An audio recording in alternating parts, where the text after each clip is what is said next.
Kia ora rā koutou katoa. Oh, hang on, it's still playing. I need to stop it here somewhere. Hang on.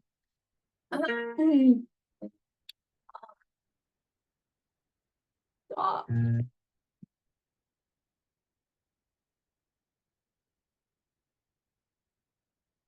There we go. That was more technically difficult than I expected.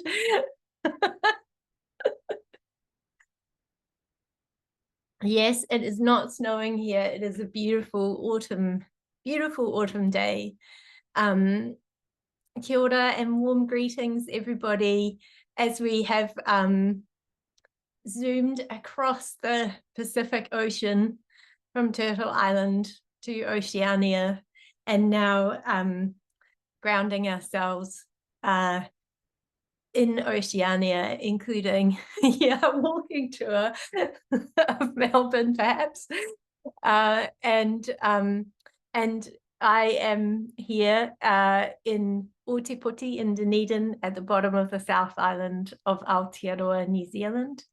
My name's Alex, and I'm going to be co-hosting with the brilliant Angel, and for this part of the beautiful third annual Eco Health Earth Hug.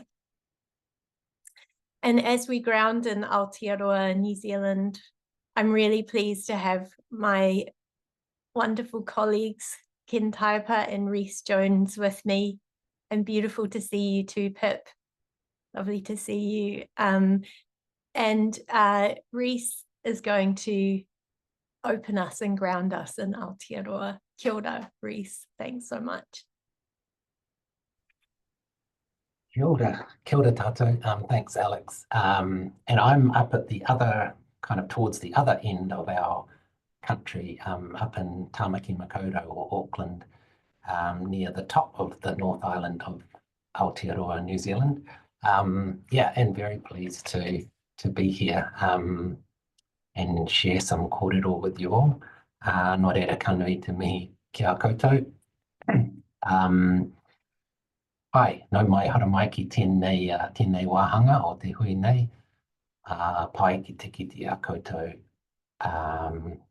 Koutou no ngā haue whā, no ngā pito maha o te ao, o tēnei whenua, o e rātu motu, e rātu whenua. Nō reira, ka nui te mihi.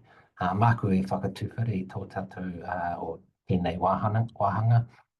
Nō reira, kia noi tātou. Tuko te wairua kia riri ki ngā taumata hei arahi a tātou mahi me tā tātou whai i ngā tikanga rātou mā.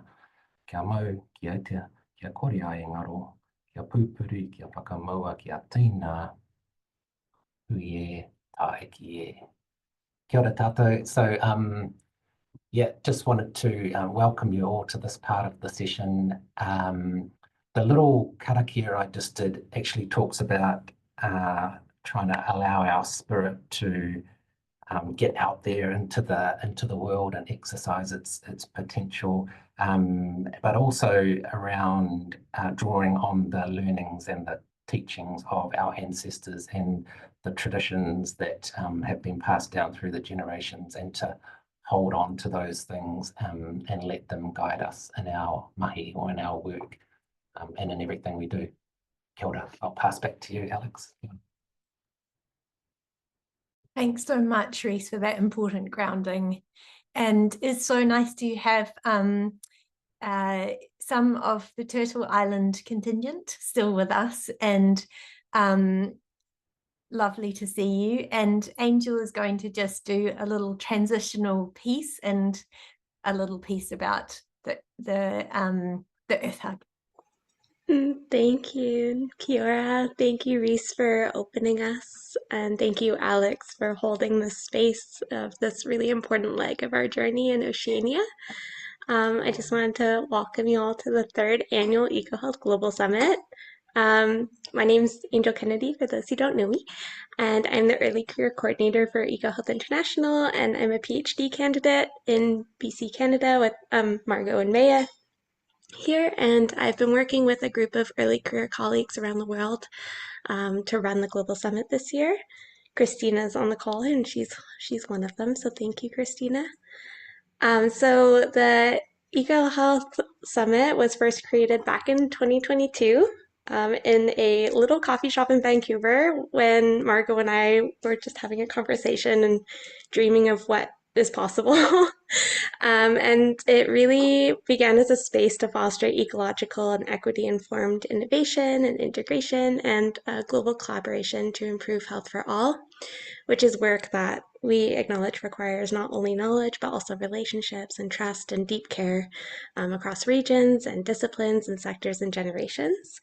So we had this desire to create connected and intentional spaces where we don't just talk about health and sustainability, but where we really practice collaboration and hold space for diverse knowledge and support each other in the face of these really complex and overlapping challenges in the world. And so we often call it the Earth Hug. I always call it the Earth Hug, which is a reflection of what it feels like to come together across continents and time zones and lived experience and really signal that we're not alone in this work. And so it's a reminder that connection is a form of resistance and that love and care and collective support are these essential ingredients in building a healthier, more just and sustainable future. So we run it every year now, and we're excited to welcome you back again next year. I'll just give a little journey of where we've been in the hug so that you have context of the conversations that have already happened. So we started yesterday, my time, in the Middle East, which what emerged was this powerful thread that peace in the world begins with inner peace, and that healing must begin by honoring the whole person, their faith, emotions, culture, and lived experience. And we were reminded that in Western biomedical spirituality is often excluded from health, but in many parts of the world, it's inseparable from healing. And then we went over this morning to the Turtle Island session, where I'm calling in on unceded Coast Salish territories of the Musqueam, Squamish, Tsleil-Waututh, and Coquitlam nations. And we rooted ourselves in the deep relationality between land, people, and knowledge. We heard stories that centered intergenerational justice and Indigenous knowledge systems, and the need to reconnect across divides of disciplines and communities and worldviews. The speakers that we had reflected on challenges working within extractive and colonial systems, but also shared powerful acts of resistance and care, from like climate action plans grounded in culture and healing, to language revitalization and land-based stewardship, and themes of relationality and humility, and honoring lived experience emerged throughout with art and storytelling and land-based practice. So despite the weight of this work, the session really reminded us that connection is resilience, and that when we come together with honesty and care, transformational spaces are possible. So that's where we've been, and now I'm so grateful that you're all here for the Oceania session, and I'll pass it back to you, Alex. What a great summary, Angel. I can't possibly, don't expect anything like that at the end of the session. You're so amazing at drawing these themes together and sharing them out again. It's really impressive. So I want to acknowledge Oceania as a place of navigation and connection, and Pacific relationality, and leadership on ecological challenges, especially climate change, and especially Indigenous leadership on climate change. I want to say a little bit more about ko waia hou, who am I and where am I? So I am a North Scale Australian immigrant to Aotearoa, New Zealand. I've been here for more than 30 years, and I'm here really as by the benefit and foundationality of Te Tiriti o Waitangi, the Treaty of Waitangi between Indigenous Māori and the Crown, the British Crown, in 1840. I was born on Worimi and Awabakal country in Newcastle in New South Wales. And now I'm really privileged to live in Ōtepoti, Dunedin, at the bottom of the South Island of New Zealand, and Mihi across the harbour to Hereweka, to Maunga, the hill of Hereweka, and be under the apron of Kaitahu. Yeah, and I'm a public health academic. I'm a public health doctor and academic at Otago Whakaihuwaka, the University of Otago here in Ōtepoti in Dunedin. And it would be really, I don't know how we've done it before. Has there been a round of introductions, or have people tended to introduce themselves in the chat? But we'll get to hear from a range of contributors across Oceania in the next hour, who will introduce themselves more fully. But I wonder whether if everyone could introduce themselves in the chat, that might be a really good starting point. The way we're planning to make it work over the next 3 hours is that I keep hold of my voice, that we spend about a little bit more than an hour inviting a group of Oceania contributors to introduce themselves and share some initial summaries and reflections on the work that they're doing in the space, with a focus on food system sustainability, Indigenous governance, and planetary health, and other things that will come up in those conversations. And I think we have 1, 2, 3, 4, 5, 6, 7 contributors. Aaron isn't here yet, but I hope he will be coming. Don't know if anyone has heard from Aaron. And the order in which you do it is kind of up to everyone, depending on people's need to come and go, really. So perhaps if you Pip and Tony and Rebecca, Hasini, Irvi, Ken, Margot, Aaron, put in the chat if they have to go, and then we can try and make it work for everybody. And then we hope to have a little bit more of a presentation-y type thing with some slides about some systems thinking and modeling work, to then lead into an hour or so of open conversation around some particular questions that I will put in the chat and that I've shared with the contributors. That's going to really deepen our conversations about some particular themes. So hopefully that works. So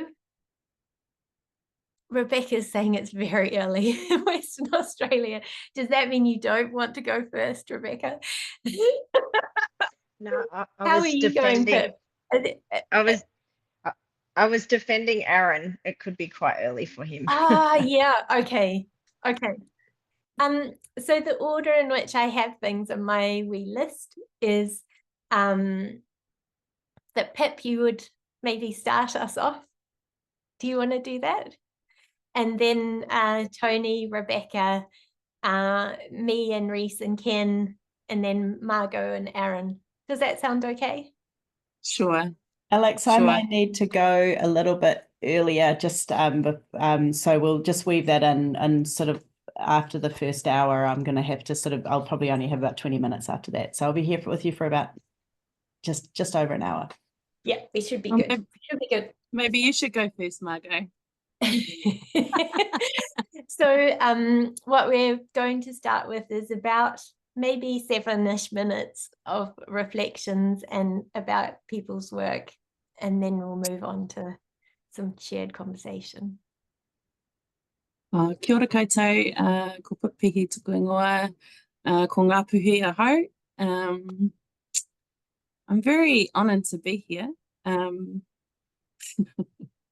I've been thinking about what I might possibly say, and then I get totally what's the word, overwhelmed with everything. So I'm feeling that way at the moment. I tuned into the Turtle Island session, and that was really awesome. Firstly, thank you so much, Angel and May. This is just so good, and it's good for my soul. And I think that's where I wanted to start actually, is that as I get older, the more I realize everything needs to be coming from heart and soul, when I've been conditioned very much to think from an intellectual standpoint. So a lot of the work that I'm doing for myself and hopefully sharing with others is how do I uncondition or decondition myself and get back to my original self, if that makes any sense. So I am from Aotearoa, and I feel like I'm a product of colonization, absolutely. And this has come from, I'm just doing a postdoctoral fellowship, my second one. And just my first one was 12 years ago, and I left in absolute disgust at the state of academia, if I'm going to be honest, and how there was, from my point of view, an absolute exploitation of our people, Māori people in New Zealand, Indigenous people in New Zealand, to capitalize on our intellectual property. And so I went back to doing clinical psychology, which was my original training, because I thought I could be more help with my people from that on the ground. And so I've been doing that since. It was a bit of a tussle to come back to this postdoctoral fellowship, come back into academia, but I really was getting more and more frustrated at how on the ground as a clinician, as a psychologist, all of our systems are really designed not for healing, I don't think. And I really feel like there needs to be some massive reimagination happening. And this is, I started in quantitative in my PhD, looking at psychometric evaluation of measures. Then my last was qualitative work. And this one, I didn't even know it existed, but autoethnography. And I thought I was being so smart about doing this, except for, oh my gosh, you have to look at yourself. So it's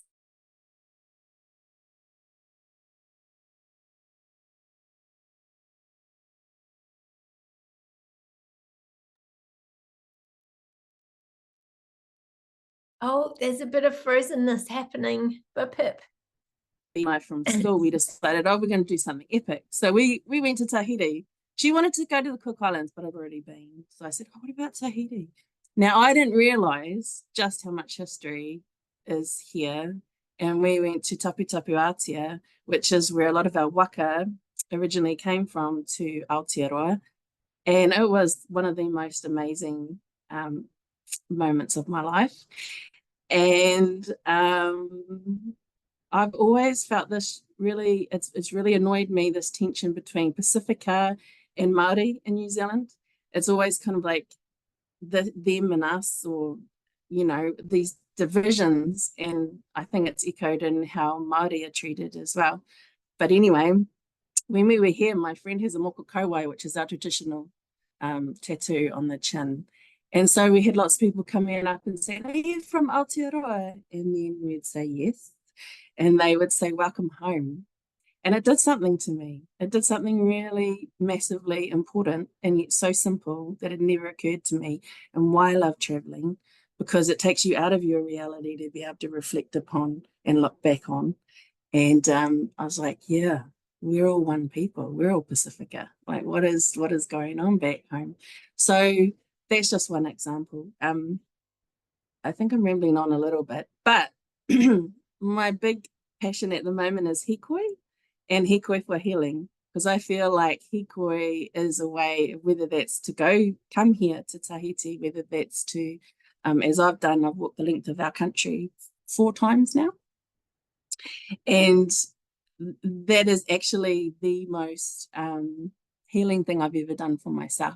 So now I have a bee in my bonnet about how can I share that with other people, trying to unpack it in an intellectual way, which is kind of impossible because it's kind of everything. But I just have a passion for sharing my experiences and those of other people. And last year I was privileged to go on the tribal canoe journeys, which the Coast Salish people are a huge part of on the west coast of Turtle Island, from Alaska down through Canada into the States, staying on the reservations as you go on the ocean. Oh my gosh. and about, I don't know, about 140 canoes. At the end, at the protocols in Muckleshoot in Washington, there are like 11,000 people. And the drumming and the singing, all like when they have the protocols when you land, and then for 5 days at the end, that did something to my soul as well, and it reminded me how connected we are through the Pacific Ocean, and also around the world. Yeah, so part of it is how do I share that? How do I help others through my own liberation, if you like. Okay, I think that's enough. I'm just excited also, and I just wanted to say, Ken, I'm really excited to hear you today. I've been reading your stuff, so yeah, and I really love it. So I was really excited to see you pop up on the screen. I was like, yes, that's cool. Okay, synchronicities on.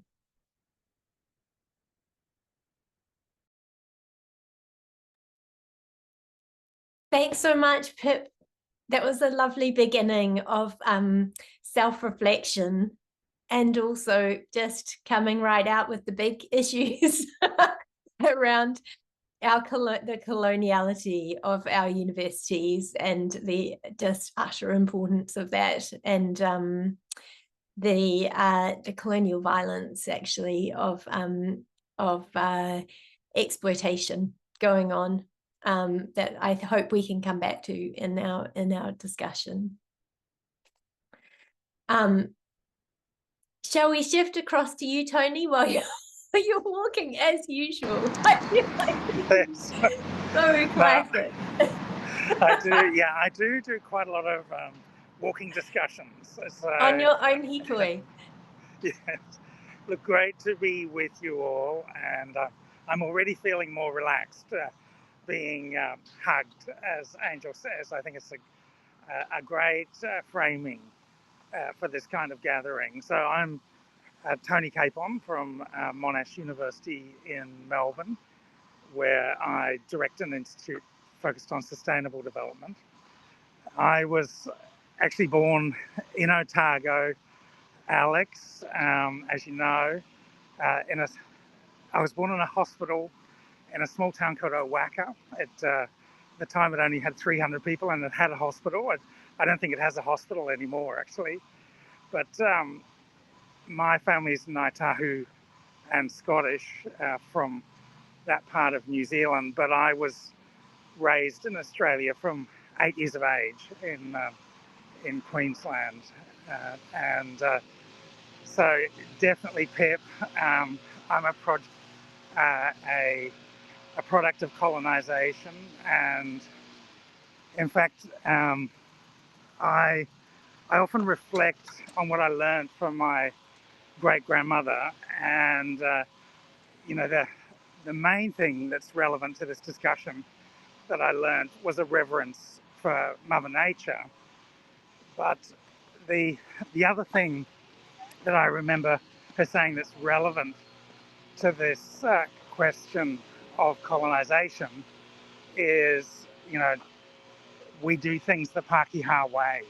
That was kind of, she kind of acknowledged the reality of the times that we, at that stage in New Zealand's development, she felt to make progress, we had to engage with Pākehā ways of doing things.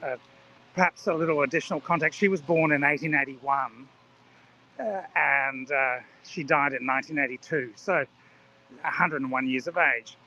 And so now in my role, I think in Australia, there is currently remains a moment to foreground Indigenous ways of knowing, being, and doing.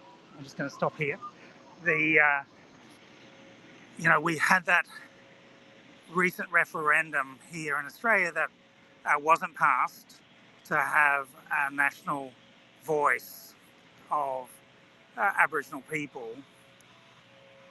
And I guess the reality of that is that it shows there's still a long way to go.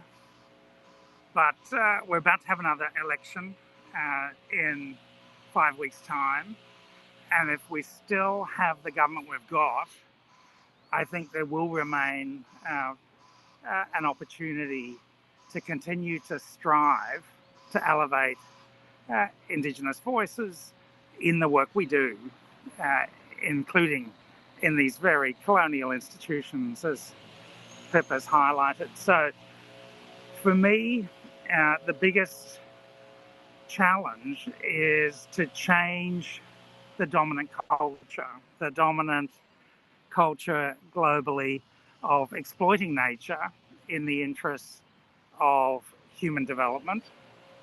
And that's illustrated emblematically by the drill baby drill mantra from President Trump.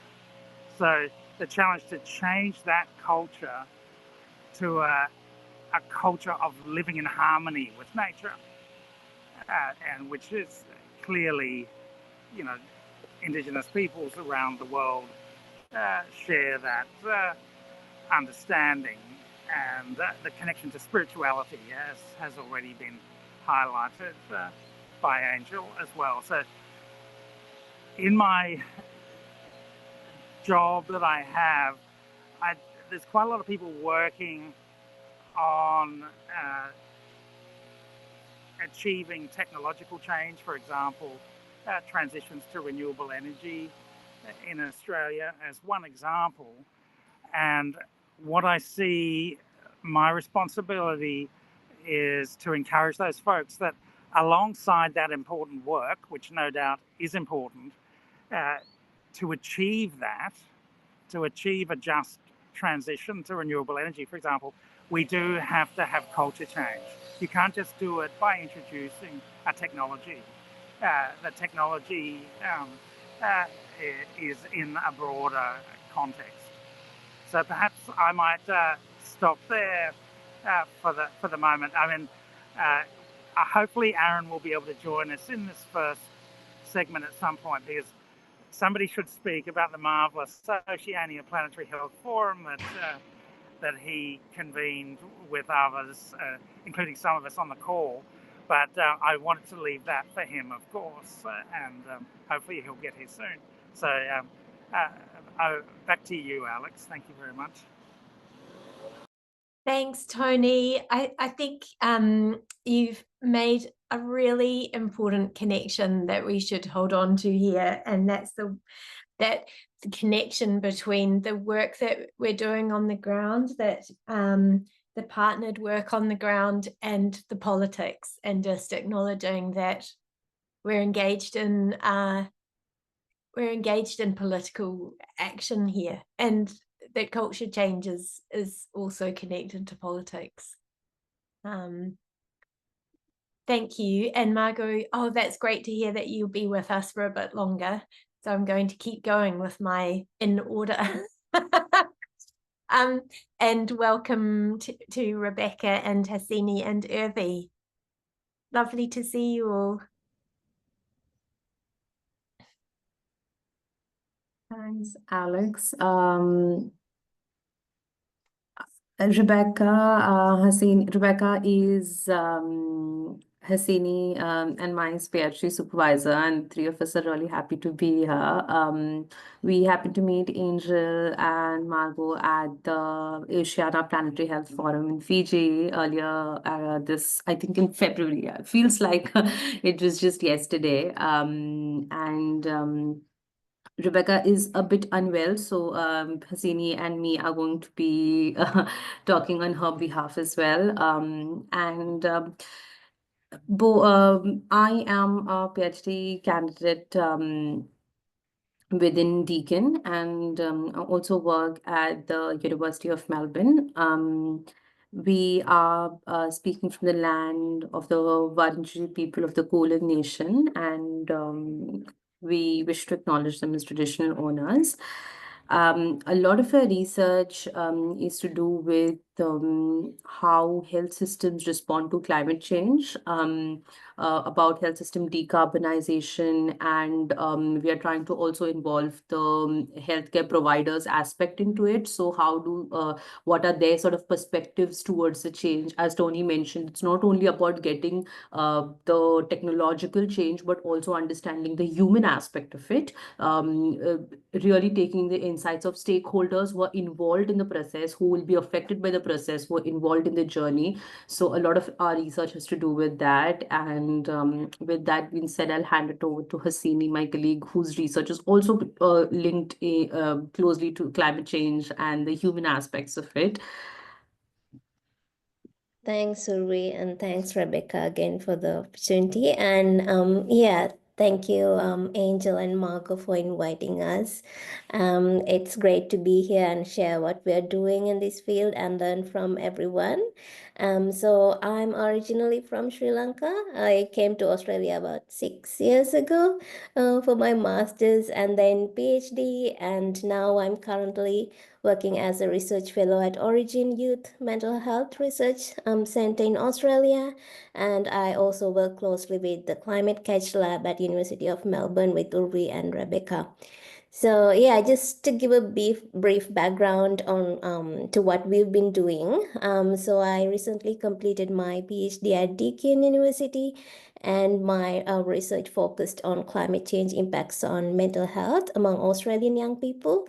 And Rebecca was my wonderful PhD supervisor. So we adopted a planetary health approach, which recognizes that our environment and as our environment and planet change, so too does our health, both physically and mentally. So as part of our research, we work directly with young people and explore the range of emotional and psychological responses they experience in a changing climate, like feelings of hopelessness, powerlessness, eco-anxiety, grief, pre-trauma, PTSD, uncertainty about the future, and even not wanting to have children.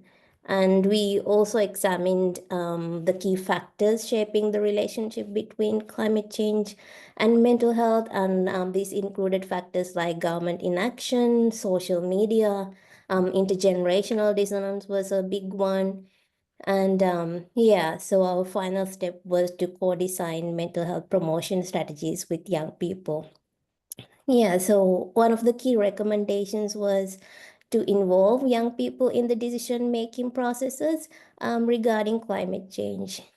And then at Climate Catch Lab, we are also working on a Vic Health project on climate and health policies. So we look at how Victorian state and local government policymakers consider health outcomes during the development of climate policies, and what additional tools and resources are needed to maximize health outcomes in climate policy development. So at the moment, we are developing an economic cost-benefit analysis tool for the decision makers and an adaptation decision support tool. We are creating some training modules for state and local governments, and also community fact sheets to promote awareness on climate change and health. So yeah, I'm grateful to be here today and look forward to learning from you all. Thank you. Beck, do you want to add anything at this point? Are you happy to? Just thank you so much to Irvi and Hasini, and I'm delighted that they were willing to step forward and talk about some of our work today. I have learnt so much from these two amazing, incredible leaders, and yeah, thank you for the opportunity to be a part of this space. While I am a little bit unwell, I feel 10% better just being in the arms of this earth hug today. So thank you again. Great. Thank you so much, all of you. Thank you, Irvi and Hasini, for sharing the important work that you're doing. And I'm hearing lots of connections actually with some things that we've been hearing about in the Turtle Island leg A, and it would be so nice if those connections haven't been made for a bit more of a some more shared conversations about climate change adaptation, and how we're going about community-led decision making around adaptation, and also youth mental health. Yeah, with Sabrina and Irvi, perhaps some connections if they haven't already been made. It'd be so nice to see that. Cool, thank you. And now just hoping to introduce you a little bit to Climate Health Aotearoa that Rhys and I co-lead. We might just introduce you to that, and then some particular projects that are part of that larger work. So shall I start, Rhys, there, or do you want to? So Climate Health Aotearoa has been a developing national research centre for the last 4 years or so. And it has been quite purposeful in the way that we have put it together, based on some particular TIDITI-based recommendations for constitutional reform that have been made through conversations by Māori. And these are generous, it's a generous invitation to Aotearoa New Zealand for a new thinking around our constitution and the way that we do governance. And the actual government hasn't been particularly great at taking up those recommendations yet, although there are glimmers of practice hope, in particular in local government, examples of co-governance, and in some environmental co-governance examples. And so really we're trying to partly demonstrate through our own governance of public good institutions that this kind of constitutional transformation is indeed possible, and that we can show governments that and lead them into it, hopefully. And so our research centre is co-directed by Rhys and I at the moment, and about half of the members are Māori researchers who would identify themselves as doing some kind of broad climate change and health research. And then we have a tangata tiriti caucus, a caucus of non-Māori researchers who recognise a particular set of values in taking part in the research centre. And then we've gone about particular processes for deciding on what our research priorities are and what they're going to look like. And that process involved the Tangata Whenua caucus, the Māori researcher caucus, coming together and thinking about particular priorities, and the Tangata Tiriti caucus at the same time coming together and doing some self-examination and co-learning about how to take part in a relational space in a strong way, in a good way. And then coming together for a strategic workshop that involved listening to Tangata Whenua caucus talk about the strategic priorities, and then offering or laying down offerings of skills and capacity to support that.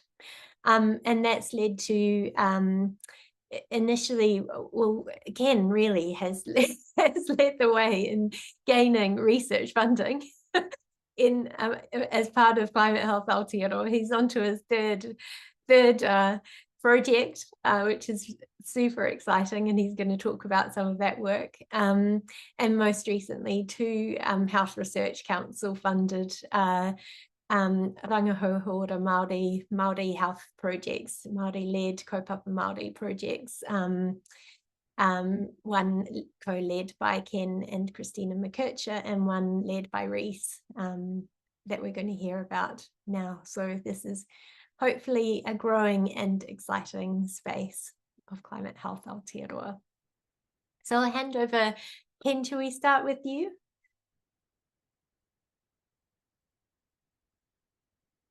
Mauri ora koutou, ko maunga hukurangi e mihi atu nei, he uri tēnei no te taira whiti, ko Ken Taipa toko ingoa ti hau Mauri ora. Kia ora, my name's Ken. I'm from the east coast of the North Island in Aotearoa, but I live on the west coast in a small fishing village called Moko with my whānau.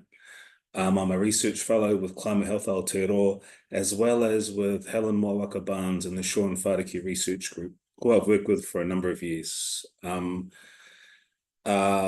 did my PhD work with Helen, and for that mahi, we looked at the healing potential of whenua connections. We worked with a local sub-tribe down here in New Plymouth, a local hapu, to look at how they conceptualize healing after engaging with a Crown-imposed reconciliation process. It was a process that pulled them into a whole series of conflicts with their own relatives, in some cases, neighboring sub-tribes. And this particular sub-tribe were excluded from the reconciliation process. So we looked at how the development of a community garden, a marakai, a Māori-led community garden, can facilitate healing. And what we saw through, and using audio-visual methods and kaupapa Māori methods, you know, we walked alongside that story, and we gave voice to story. And we found that things like marakai are important for reigniting our ahika, our unextinguished occupational rights. So that was a really important process for reconnecting that hapu, that sub-tribe, to their whenua, but also not just occupying it, but being present and engaged with the whenua. And we looked at how returning to the soil was also about remembering tikanga, some of our traditional practices, and our mātauranga, some of our traditional knowledge systems, through reconnecting to place. As part of my research fellowship, I've had a couple of funded projects through the Māori Core Centre of Research Excellence, Ngā Pai o Te Maramatanga. And that was really around critiquing or exploring the contribution of mātauranga, our traditional Māori knowledge systems, to supporting climate health outcomes.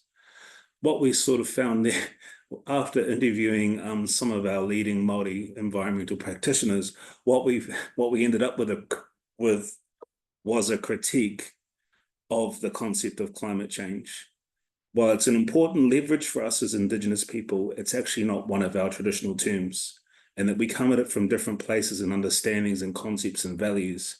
And as a result, in order to get funded and to enable our knowledge, we have to reconcile our knowledge and our knowledge systems and our practices to fit a dominant framing of climate change. And so we worked closely with Helen on that in developing that paper. And that's out and about. It's been out and about for a few years. And the second project was still publishing, and it was a policy review, looking at what happens when our Indigenous concepts and values suddenly appear in mainstream frameworks, strategies, policies, legislations, and whether that actually leads to enabling the place and practice of our knowledge, or if it just sits, or else, whether it leads to it being used or not. And what we saw time and again was there are no clear pathways to support the implementation of our Indigenous knowledge systems. So it was very much a lip service kind of thing. And that paper will be due out soon. And Alex said we have a Health Research Council funded project. This one is a very much, it's kaupapa Māori, but it's grounded in community action. And participatory methods, but we encapsulate that within our kaupapa Māori approach. We're working with communities up on the east coast of the North Island in Te Tairāwhiti, where I'm from. A couple of years ago, they were devastated by a couple of cyclones, massive intensity cyclones, not too far after each other. And during that time, whānau and whole communities were cut off from accessing food systems, whether that was the local supermarket, or whether that was through being able to harvest grown food, or whether being able to harvest wild foods, or even to go down and hunt. And a lot of those whānau in that community, they rely on gathered and hunted food. And suddenly that was all cut off, and they couldn't even make it to the local Foursquare. And so we're Our HRC project, which is run through Climate Health Aotearoa alongside Alex and Reese's project, is a community action, participatory-based kaupapa Māori project looking at the mental health impacts of climate change on kai sovereignty. And the other starting point for that project was we are conscious of the lack of understanding on the mental health impacts of climate change on Indigenous people, beyond being removed from the land. But what we want to know is what about when they can't access food indefinitely? The other starting point was this is very much grounded in our relationships. Christine McKercher and I are the co-PIs, and we both whakapapa back to the Tairawhiti. We both have genealogical ties back to that community. So it's also about us reconnecting to where we're from. And a big focus in how we're going to do this is identifying local community kai growers, gatherers, and hunters, training them to do research. So they'll do interviews in year 1 and then do a photo voice project in year 2. There'll be 3 photo voice projects running concurrently. And in year 3, they will be going around the region with us, presenting the results back to those communities. And so we'll be employing and training and working with them and working through the analyses and the findings. We're currently in year 1, and we're about this next week. I'll be heading over there. We'll be doing a kai wānanga, and that's not part of our research, but it's part of what the community there was a strong thread in the community voice because we've been over there running hui. And so a wānanga is like a designated sort of intense coming together and sharing of thoughts and ideas and working through concepts and understandings. And in particular, this will be focused on kai, our Māori understanding of food. And during that, we'll be training our researchers. Nō reira, ka wera ngā ngutu I te kakau kōrero tēnei wā. My lips are probably warm enough from all this talking, but I just wanted to say, Pip, mihi ana ki a koe, mō o mahi whakahirahira. I've seen updates on your hikoi, and I'm looking forward to a hikoi as method paper if there's not one already out there. But nō reira, tēnā koutou.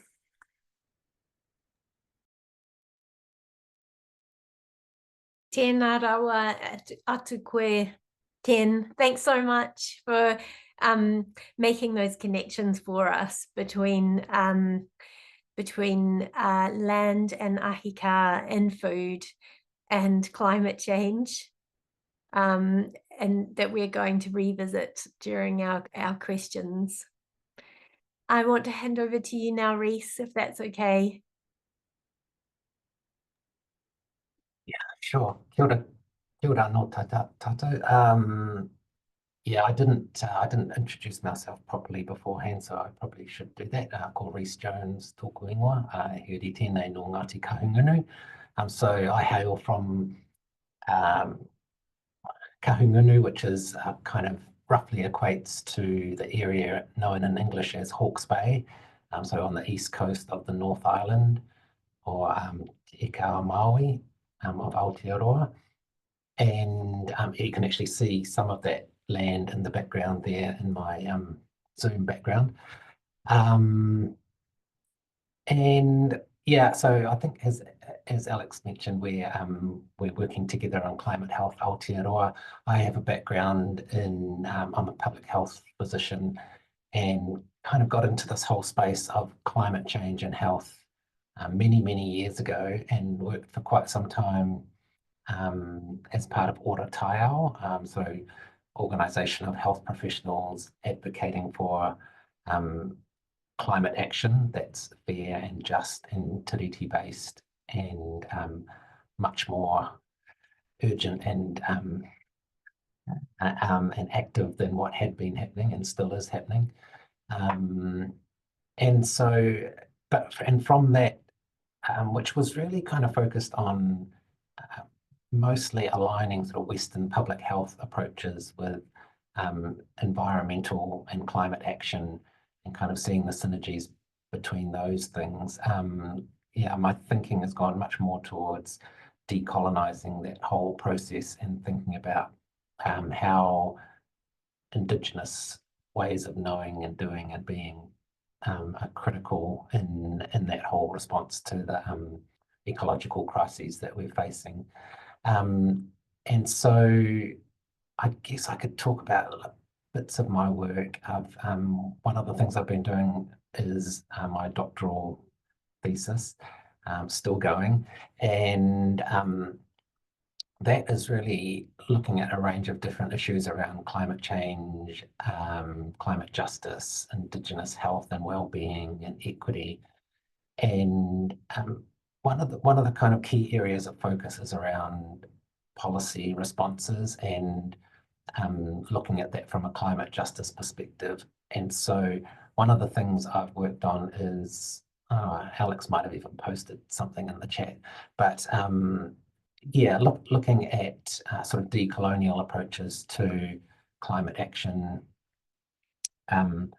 responses to climate change, even though, you know, taking on board some of Ken's comments around the fact that climate change is not necessarily a good fit or doesn't align well with some of our thinking from an Indigenous perspective about the ways in which we engage with the environment and with all our other whanaunga, or all our other relatives.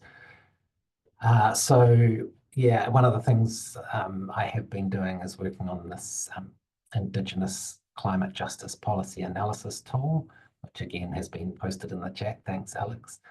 And that is really trying to look at what are we doing to try and address climate change, and how could we be doing it in a way that actually upholds climate justice and also, you know, helps to address a lot of the other challenges that we're facing in terms of Indigenous health equity, and kind of much broader social and ecological challenges.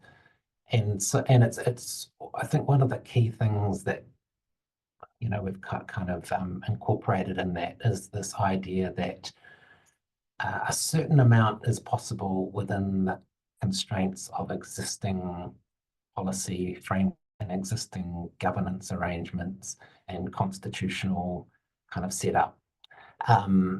But that's only gets us so far in terms of climate justice, and really often not actually that far. Sometimes can help to address some of the challenges and get some wins at a fairly superficial level, but doesn't actually tackle some of the underlying drivers of ecological crises. And so what we try to do within the tool is suggest that there's, you know, a level at which we can achieve within our current political and policy frameworks and institutions. But to achieve true climate justice, we have this sort of longer term vision, which is about what could be achieved if we had constitutional transformation and kind of decolonial action around our political and governance arrangements. So yeah, that's about tearing everything down and rebuilding from Indigenous ways of knowing and doing, just to put it in a real nutshell. And because Alex and I think Ken have talked about the HRC projects, that's our Health Research Council funded projects that we're doing through Climate Health Aotearoa. The one that I'm leading, but also have a number of other people involved in, is looking, it's got a policy focus, and it's looking at food systems and policy in at the nexus of food systems and climate change. And so what we're trying to do there is try to understand or unearth some of the factors that are driving our current inertia and failure to act on climate and food systems in ways that are, you know, positive for health and well-being and equity. And that's got a few different strands, but essentially we're looking at applying that climate justice analysis tool to our food climate policy in Aotearoa, doing some further interviews with people involved in policy making processes, some analysis of ministerial diaries, and then a really exciting part of the project, I think, is the last part, which is looking at Indigenous-led solutions to some of these policy challenges at the nexus of food and climate. So I'll probably leave it there if that's okay. Lovely to be here with you all. Kia ora tātou. Kia ora. Thanks so much, Reese. And so those two projects really are connecting up iwi hapu-led solutions and in place, and very much a sort of policy, political power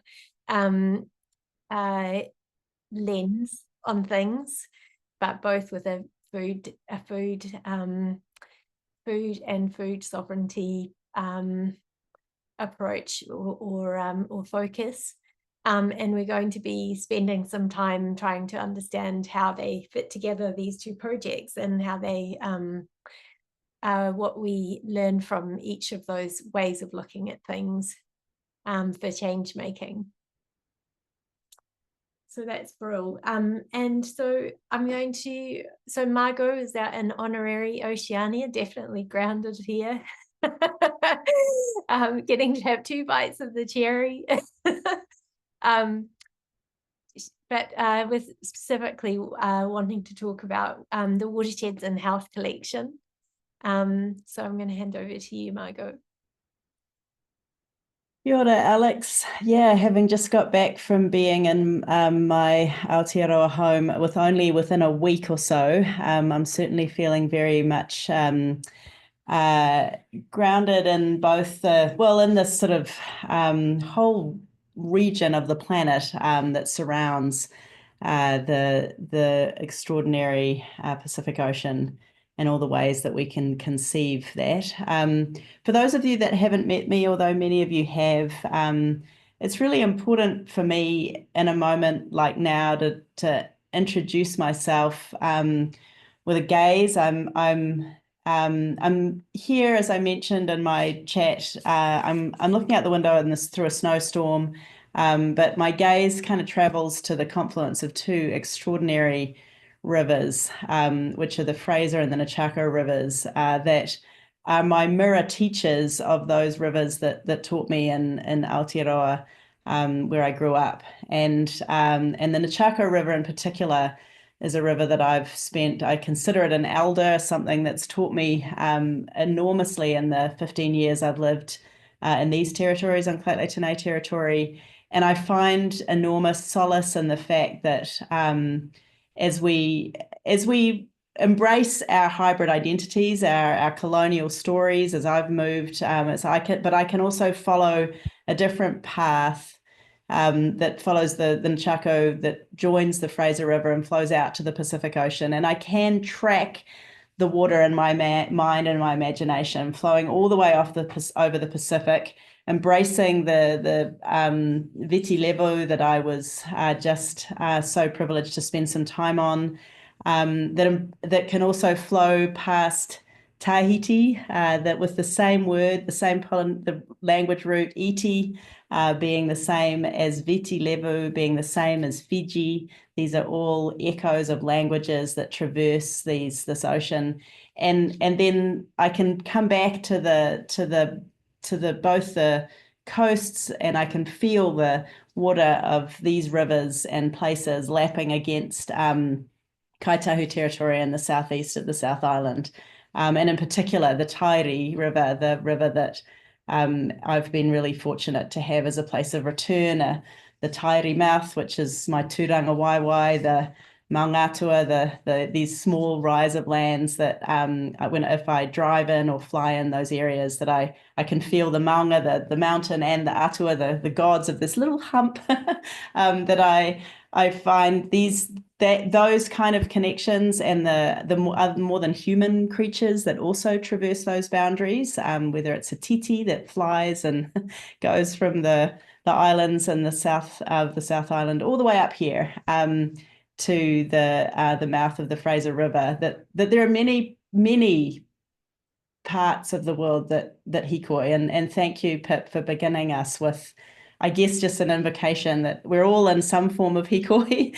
at all time. We're journeying in some way from what we knew to what we now know, and how far we have to still know. So I today with those sort of confluences in mind, I really want to lean into a context in which I've been so privileged to do my learning. So I went to med school just half an hour north of the Tairi River, which I mentioned, and at the University of Otago, and in Ōtepoti, so just near to where Alex is calling in from.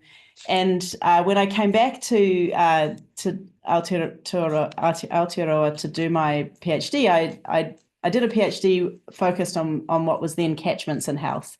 I met a lot of people for whom, speaking of rivers and their land as land water entities, that's been the context in which they've done their learning. And I was fortunate to meet other colleagues quite early on, such as Pierre Horwitz, with whom we've been continuing to turn on what does it mean to focus on the landscapes that rivers as entities drain, and that whole idea of land and water not being separate, as many of the other things that are not separate, as we sort of invoke that health and land are not separate. Neither are water and land separate. Neither are, in many ways, Kaitau Tēnei territory and Kaitahu territory separate. We're always finding connections between things.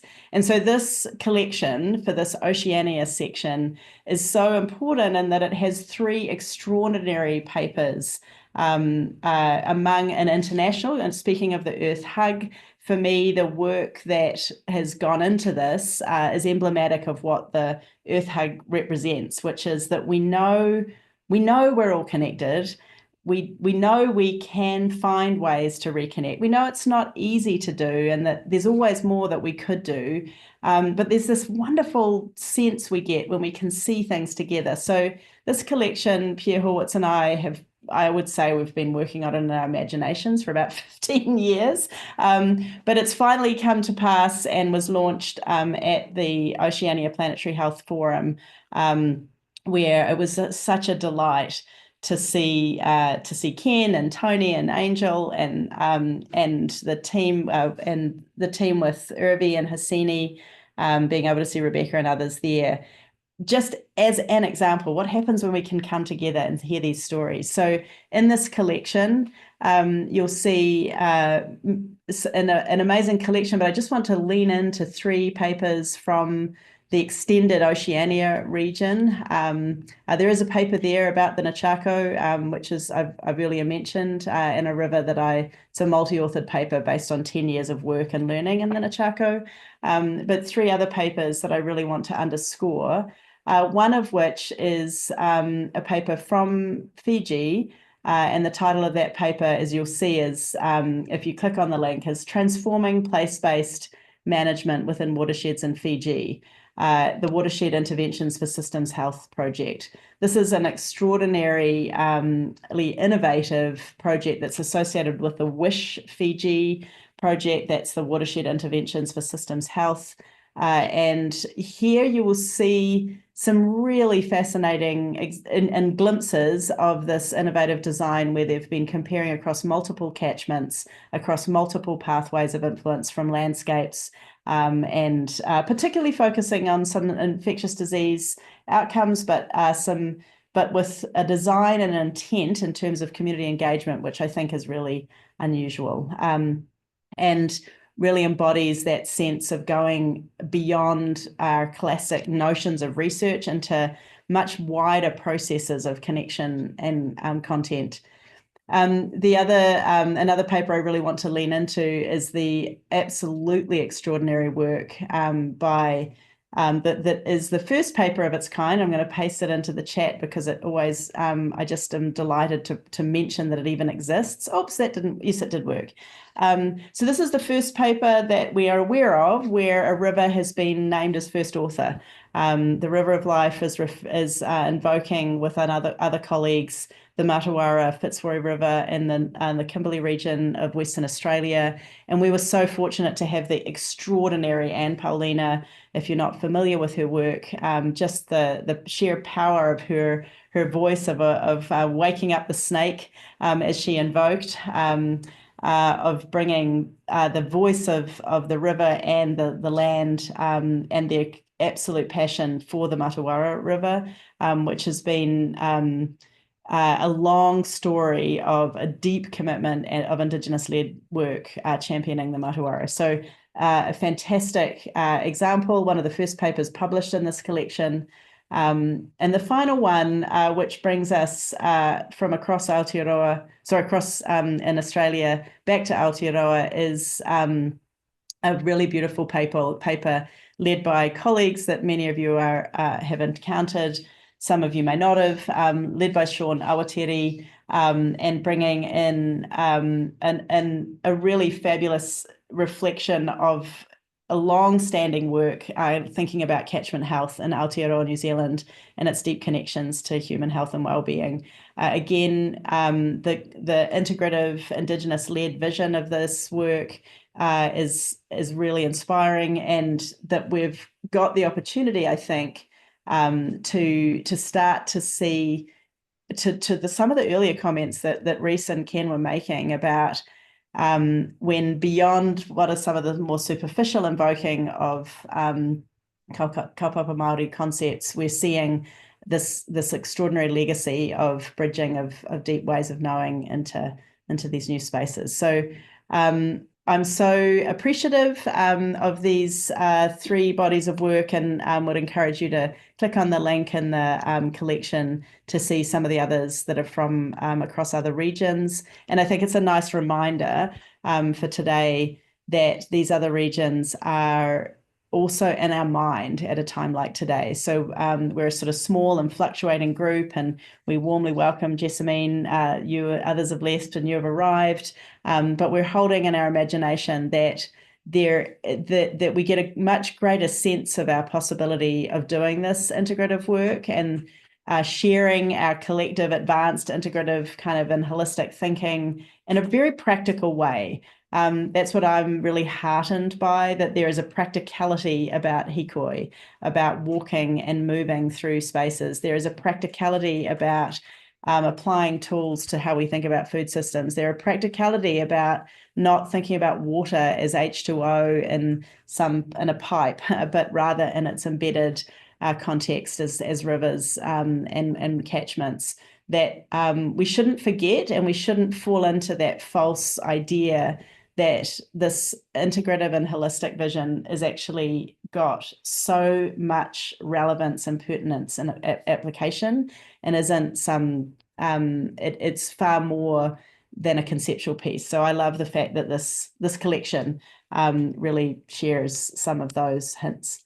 So I'll leave it there. It's a real honor to share this collection and papers, and we're looking forward to. We've already got students who are saying, "Oh, we'd love to also be contributing to this." Have a sense that we're part of a larger space. And for me, in the P&O Rota, I guess it was an editorial.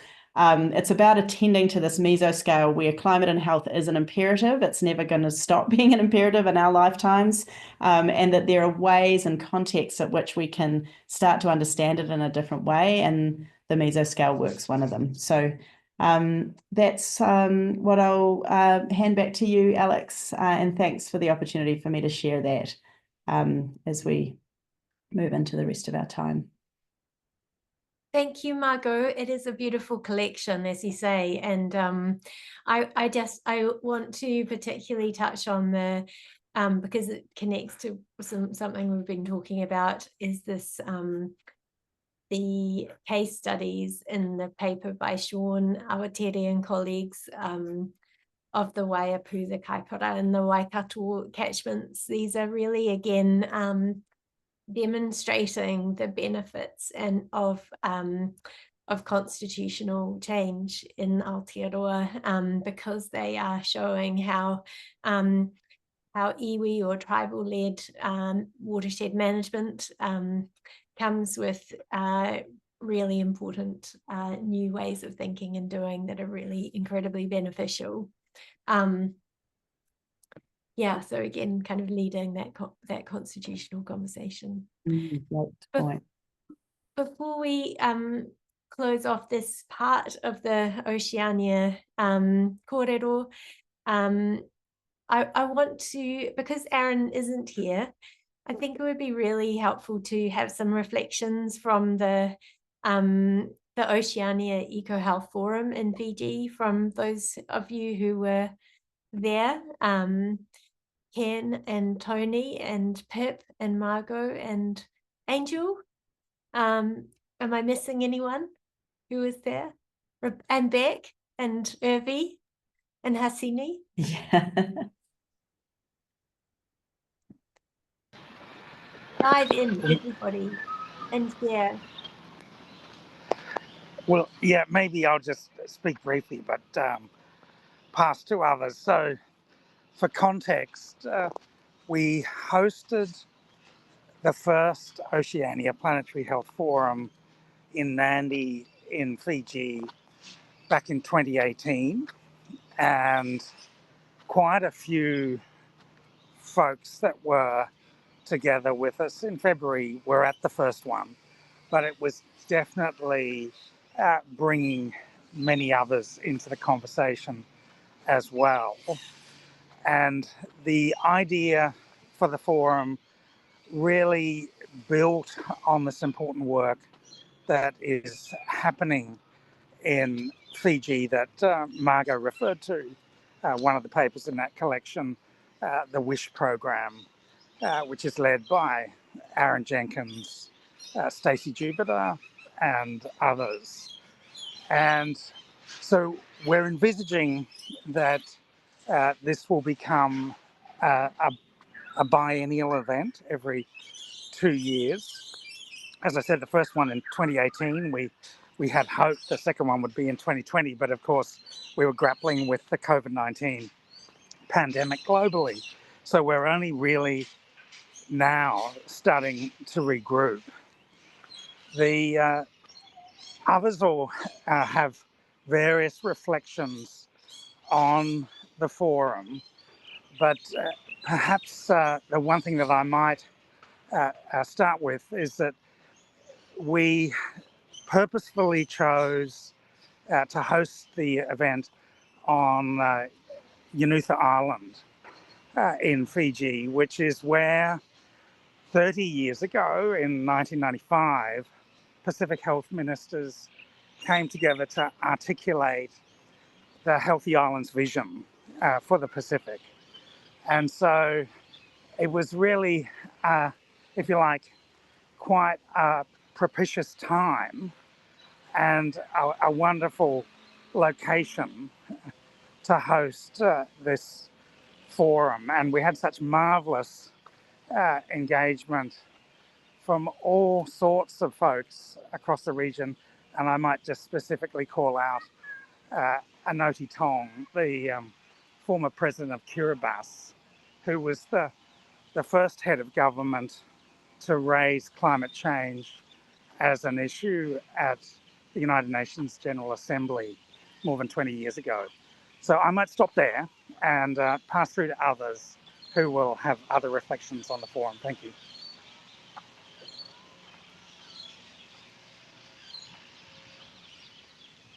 I would love to hear from Ken or one of the other folks who hadn't previously been to these events, or who may have some observations about what it was like landing into this context, having not gathered in that way for a while. If there's, I know that, and both Hasini and Irvi were there, which is fantastic.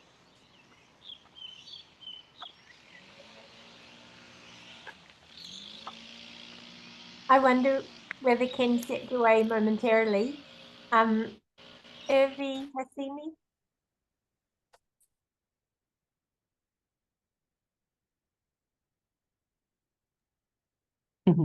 Yeah. Sorry, my internet is not very good today, so apologies if I'm slow. Yeah, so it was a great experience for both Urvi and I to attend the Planetary Health Oceania Forum in Fiji. Yeah, and I think there was a great youth representation there as well. So we were able to get to know other young people in our field working in planetary health.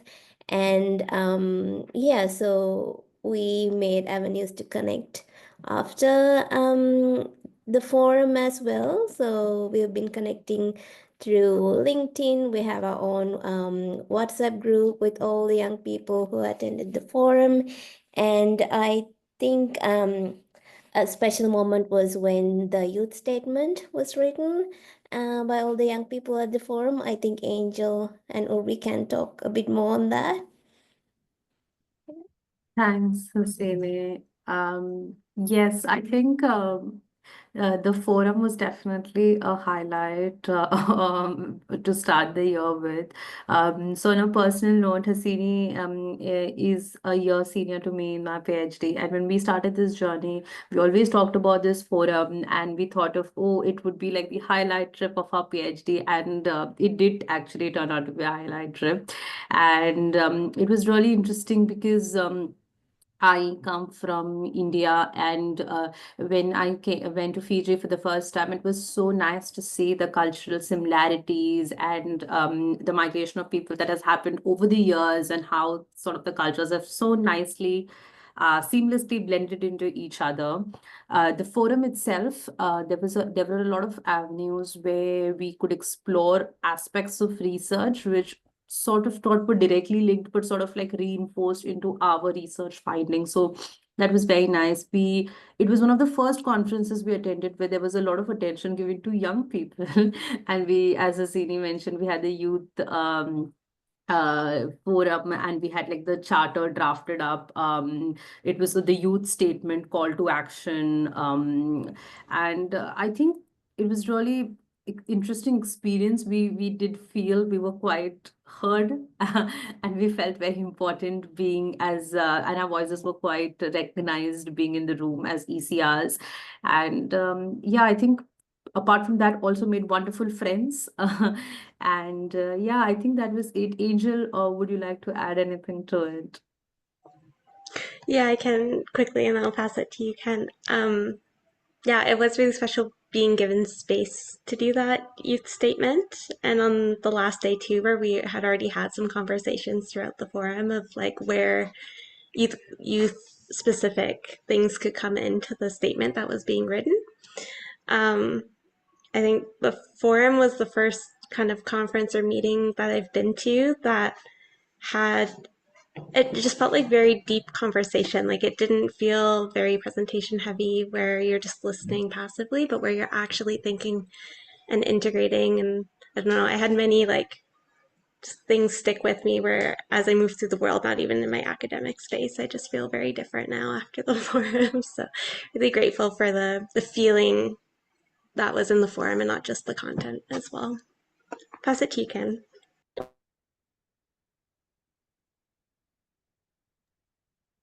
Kia ora, yeah, tautoko he ngā kōrero kua whare ki mai rā. I support those sentiments of the forum. For me, what I found, and I wanted to talk to connections and the way that they kind of made me think about my work in the local, something to a global sort of context, with all my Indigenous cousins that came along as well. And so that was really beneficial for me to think about my work in that way, because often, you know, working on the ground in small, isolated, rural Indigenous communities, it's, you know, that can be all consuming. So it was really beneficial to step out of that, be at the forum, to listen and to share some of my work, but also to connect with some of the giants of planetary health that help carve that space. I find that sort of tuakana taina process really helpful. It sort of develops me as a researcher, as a writer, as a community person, working with communities. So, yeah, it was really beneficial. Kia ora.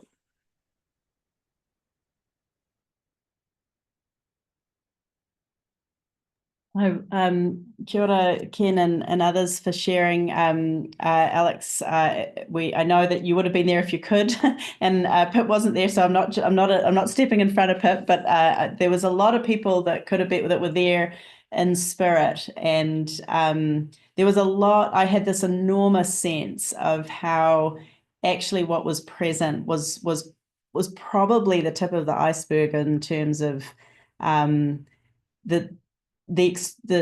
enormous scope of work. Ken, I was just got such a thrill about hearing people coming running up to you at the session and saying how much they were inspired by your work and how they're and I felt there was a sort of a latency in terms of all these other possible connections like that. So I think we can be heartened by that. I mean, there's a part of me that feels a little bit discouraged that we can't sort of have more people in these spaces or have more people there. But I know that we're not, when you get these moments, that's not it. And so that I feel is, and the enormous potential of connections that are, there was a number of features that were different from 2018. So I put the 2018 output there, but I think the strength of Indigenous voices was even more evident at this event, and there was also an enormous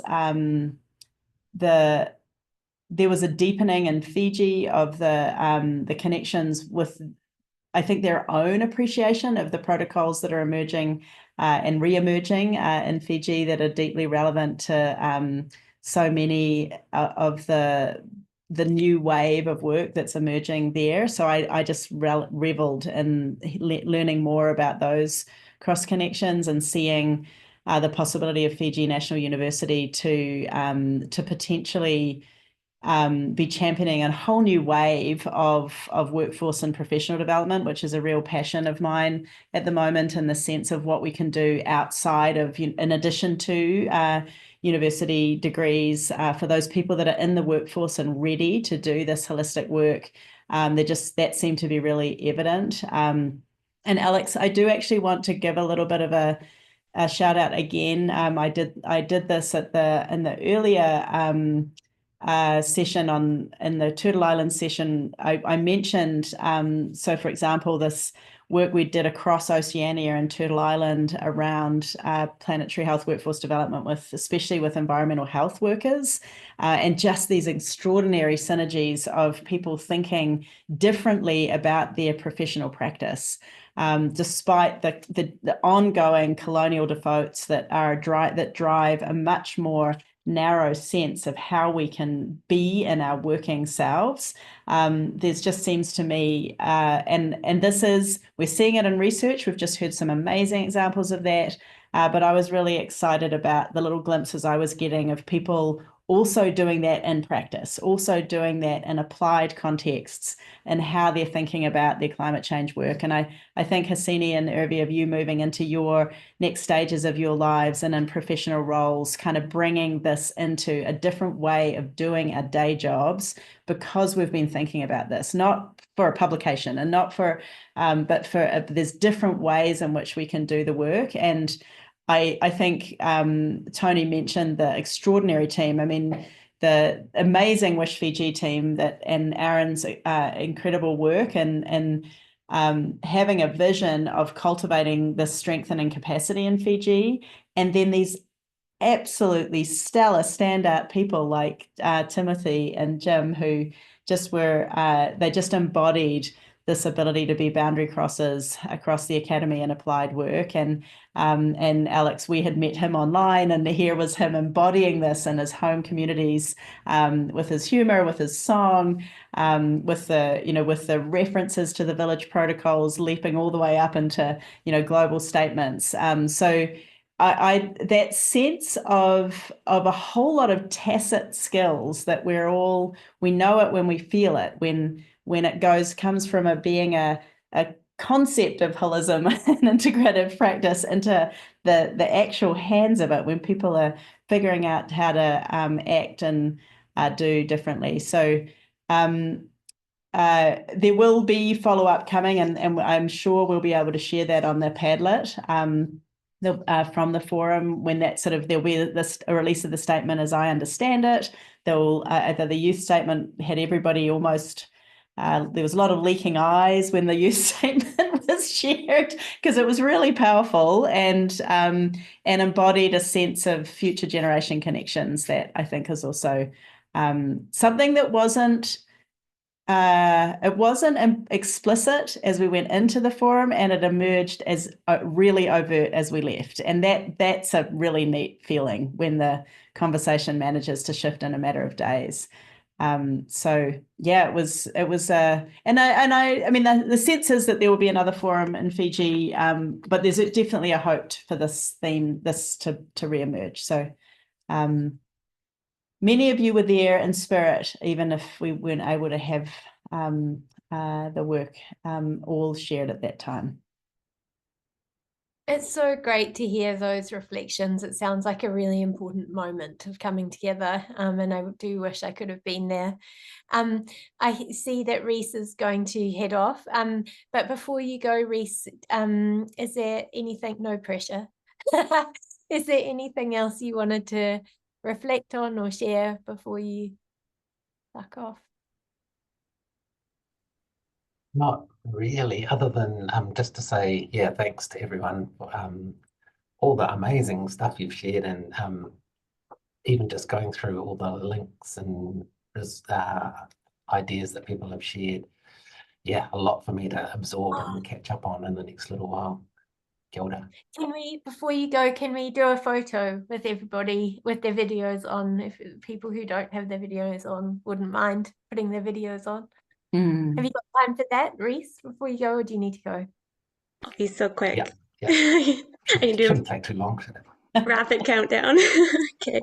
Christina and Jessamine and Patrick and Abdul and Shona were willing to put their videos on. That would be awesome too. Okay. Okay, I'll do 3, 2, 1, and then just hold it like an extra second because it takes a second. Okay, 3, 2, 1.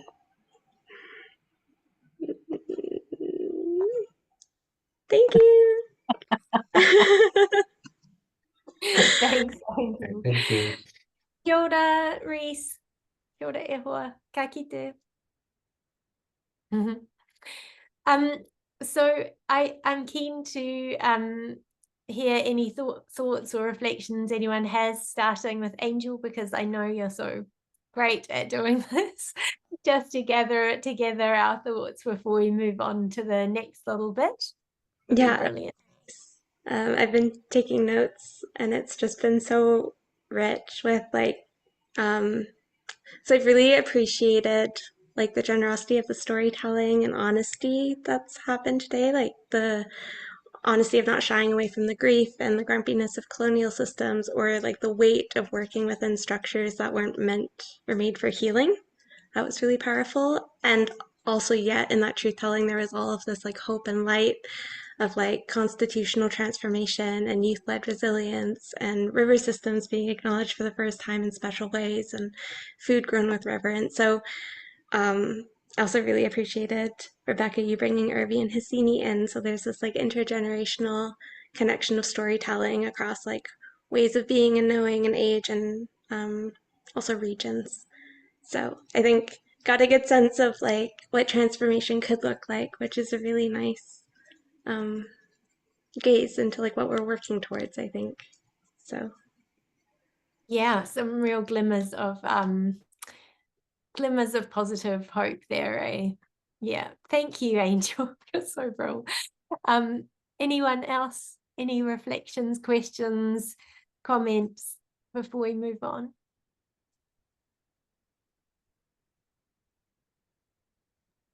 Yeah, I do. Just I touched on it in my last corridor about connection. And Angel, at the beginning, you said about how much joy it brings to connect. And I mean, that is also telling us that resistance can be joyful. It can be doesn't have to be all about, the slog, but yeah, resistance can be a joyful activity.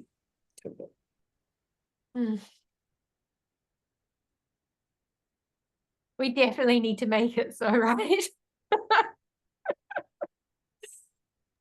It's Maybe really we should have helpful. said we can find joy in resistance. Yeah, fantastic. Okay, so there's a bit of a shift to come now. So one of the goals of this Earth Hug was to touch on systems thinking and complexity a bit more as potentially useful ways of thinking and doing eco-health research to action, including thinking about potential alignments with Indigenous epistemologies. And so I was going to just show a few slides and talk a little bit about that to lead before leading into the discussion and conversational part with the questions. So I'm going to share my screen and talk a little bit about practice, but in doing that, oh, how do I do that? Green, here we go. In doing that, where is Alex, it? just as I may have to go in about 10 minutes, so it might be after your things. The questions that have been posed and they're about to share are really compelling. I'm so glad that there's an opportunity for people to be sharing and taking notes and others learning from this. If I'm not able to speak again, I do want to just really honor the efforts that all of you are making. And if you're anything like me, imagining the other people that you kind of wish were here that could see these other kinds of connections, and an invitation and a warm encouragement, especially for next generation colleagues, that as the fact that this has happened 3 years in a row is an enormous tribute to Angel, and I know how fueled she is by the other volunteers who I want to give a huge shout out to. But I'd also really encourage you of just thinking, okay, there is so much potential here. How can we keep fueling it in the in between? And I think we're following the lead of our early career colleagues in a lot of ways here, in terms of inviting, and then how we can do that in terms of who's coming into the spaces. And I'm really excited by the fact that there's still half a planet of explorations to go. And I'm really sorry to be stepping out early from this conversation. I'll be turning off my camera in a bit and listening in for as long as I can. Kia ora, thanks everybody. Okay, so I'm going to share my screen.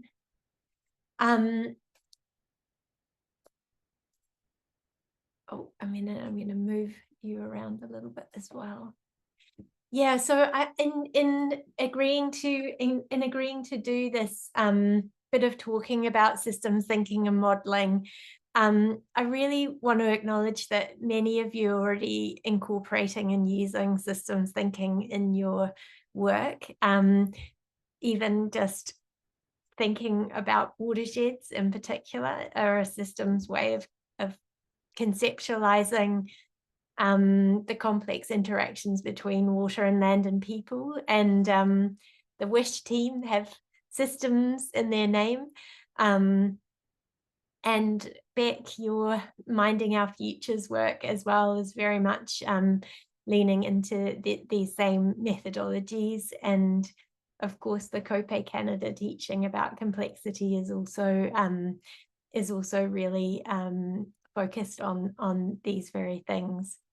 So I'm going to talk about one specific systems thinking methodology, system dynamics modeling, and in particular thinking about it in a participatory way as a way of really opening up a conversation about its usefulness, and in particular the potential alignment of Western systems thinking and modeling methods with Indigenous knowledge systems. And in doing this little bit of talking, I want to also acknowledge and note Te Pūnaha Matatini, which is the Complexity Centre of Research Excellence here in Aotearoa, New Zealand, of which I'm part.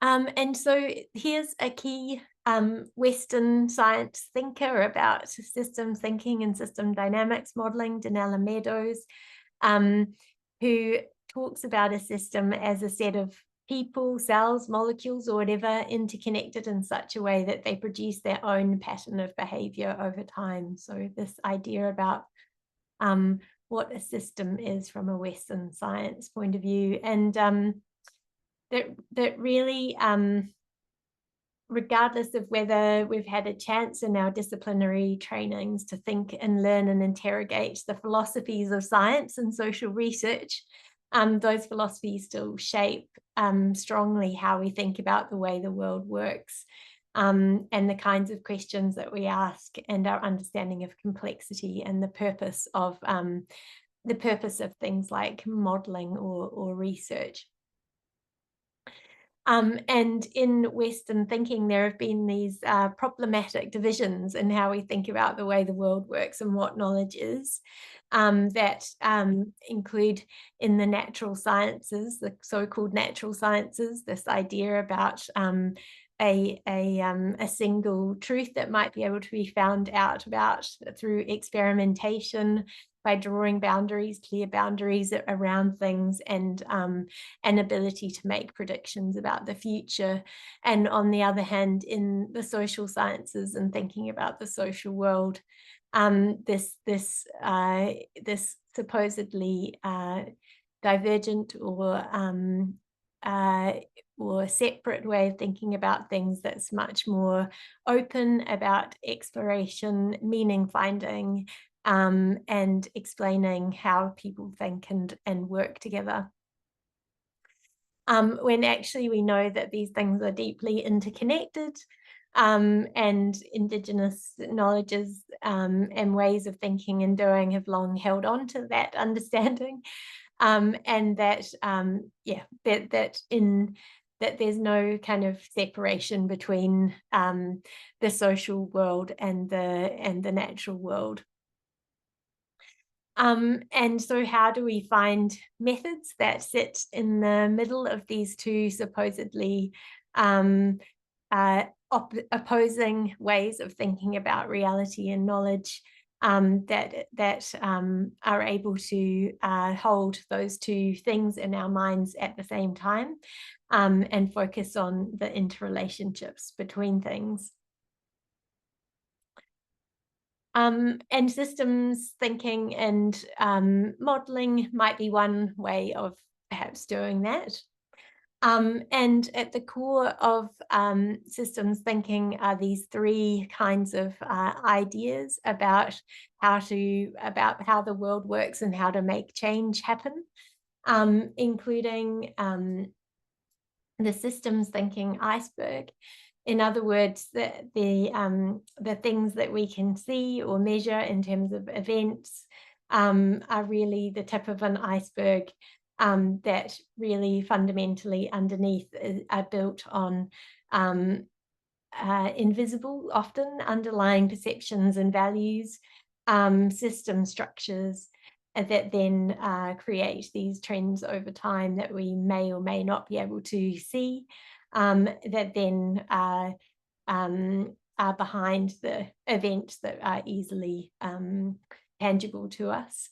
And so getting at these underlying perceptions and values and system structures is really critical if we want to change the trends and the events that we're seeing in the world. And that means getting at, in this next diagram, at people's mental models and ways of understanding how the world works and what shapes their values.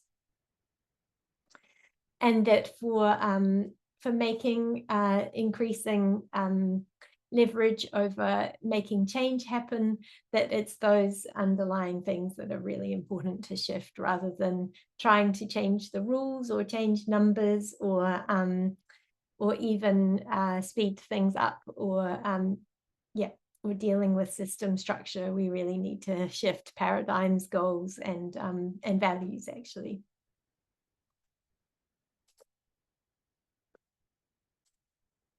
And that there are a whole range of different system tools and methods for thinking about complexity, and picturing it and modeling it and making change happen.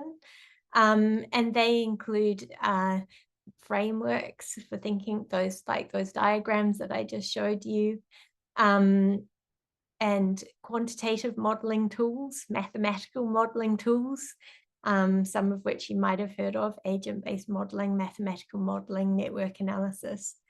qualitative modeling tools, including these ways of picturing and mapping the way that system structures work, and then things that are mixed qualitative and quantitative modeling.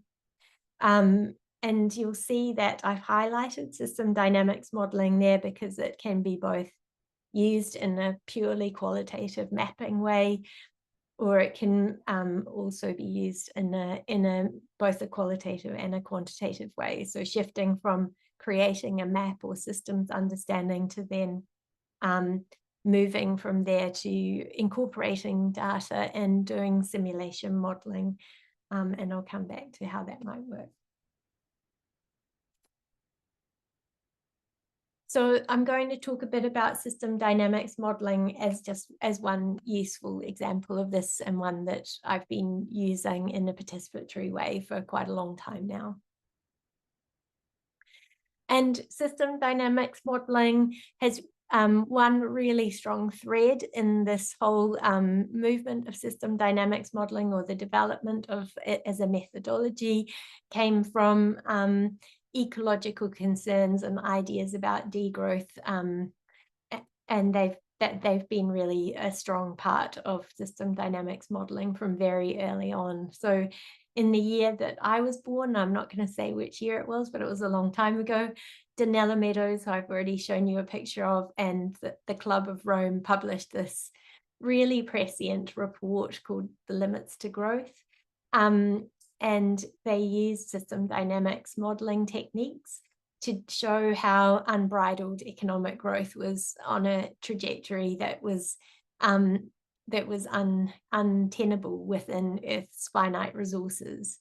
And so some of the details within it have been argued about and been controversial. They were pretty much spot on in saying that we would be breaching planetary boundaries in sometime in this century, which of course we are. And so their warnings about growth and things like climate change and biodiversity are proving pretty accurate.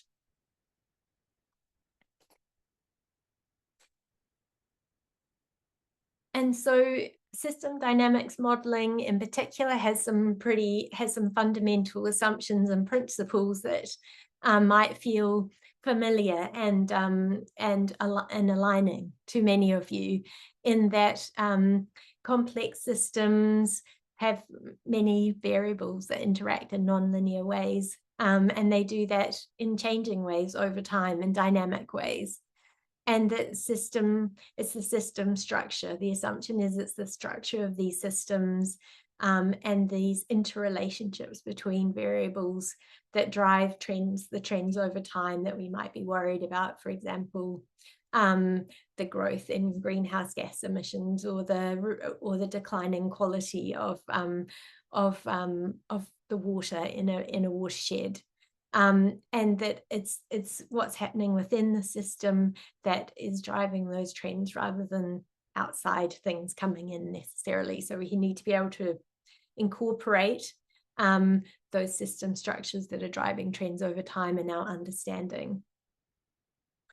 But also fundamentally that feedback processes are central. So cyclical processes where the cause of something comes back around in a cycle to either cause exponential growth or decline, or a tendency towards equilibrium. These feedback loops are really the fundamental kind of elements of the system structure that are driving trends over time. And so understanding those feedback processes, those cyclical processes and causality are really critical. And these things together, the dynamic, the nonlinear connections, the dynamic element over time and time delays, and the feedback processes all mean that when you try and intervene in these complex systems, that things go in unexpected ways, and it's really hard to predict how a complex system will respond to intervention without having a strong understanding of that structure. And while one feedback loop might look simple on its own, quite often these complex systems are characterized by heaps of different feedback loops that are all interacting together, and that means that it's hard for humans to conceptualize the effects of that when they work together, and that's where simulation and mapping is really helpful. And it being a there's a whole language and symbols that have been developed to characterize these feedback loops, and as well as the idea of stocks, the things that accumulate over time, like carbon dioxide in the atmosphere, and this just kind of gives you an overview of that language, including the two different kinds of feedback loops. There are only two different kinds of feedback loops, and those are reinforcing loops and balancing loops. And it's what happens when you put those two kinds of feedback together that you start to see the complexity of trends over time. And it's really important to note that our philosophies and values shape the tools that we use. System dynamics modeling is a tool, and those philosophies and values shape how we use those tools. So some people use system dynamics modeling in a very positivist, technocratic kind of tabletop way on their own that's very data focused. But if I talk about my goals in the work that I do in terms of equitable change making that's participatory, understanding that the problems we're seeing are systemic and structural, and aggregate at an aggregate level, that histories and time are important, including ongoing colonization and its effects, and that diverse knowledge is needed to be incorporated, and that we need to build consensus building in a transdisciplinary way. These are all shape then how we might pick up and use a tool like this in useful ways. So I was just going to show you a couple of examples from urban eco-health practice. First of all, some examples of some causal loop diagrams, which is where we put these feedback loops together in a map. And you can see that these two really contrasting pictures here, they can be put together like plates of spaghetti that aren't necessarily particularly helpful for developing a shared understanding. The example on the left is a very famous obesity map from Foresight way back in 2007, which, while it captured all the elements of a complex system around obesity, didn't really enable people to engage in a helpful way with it.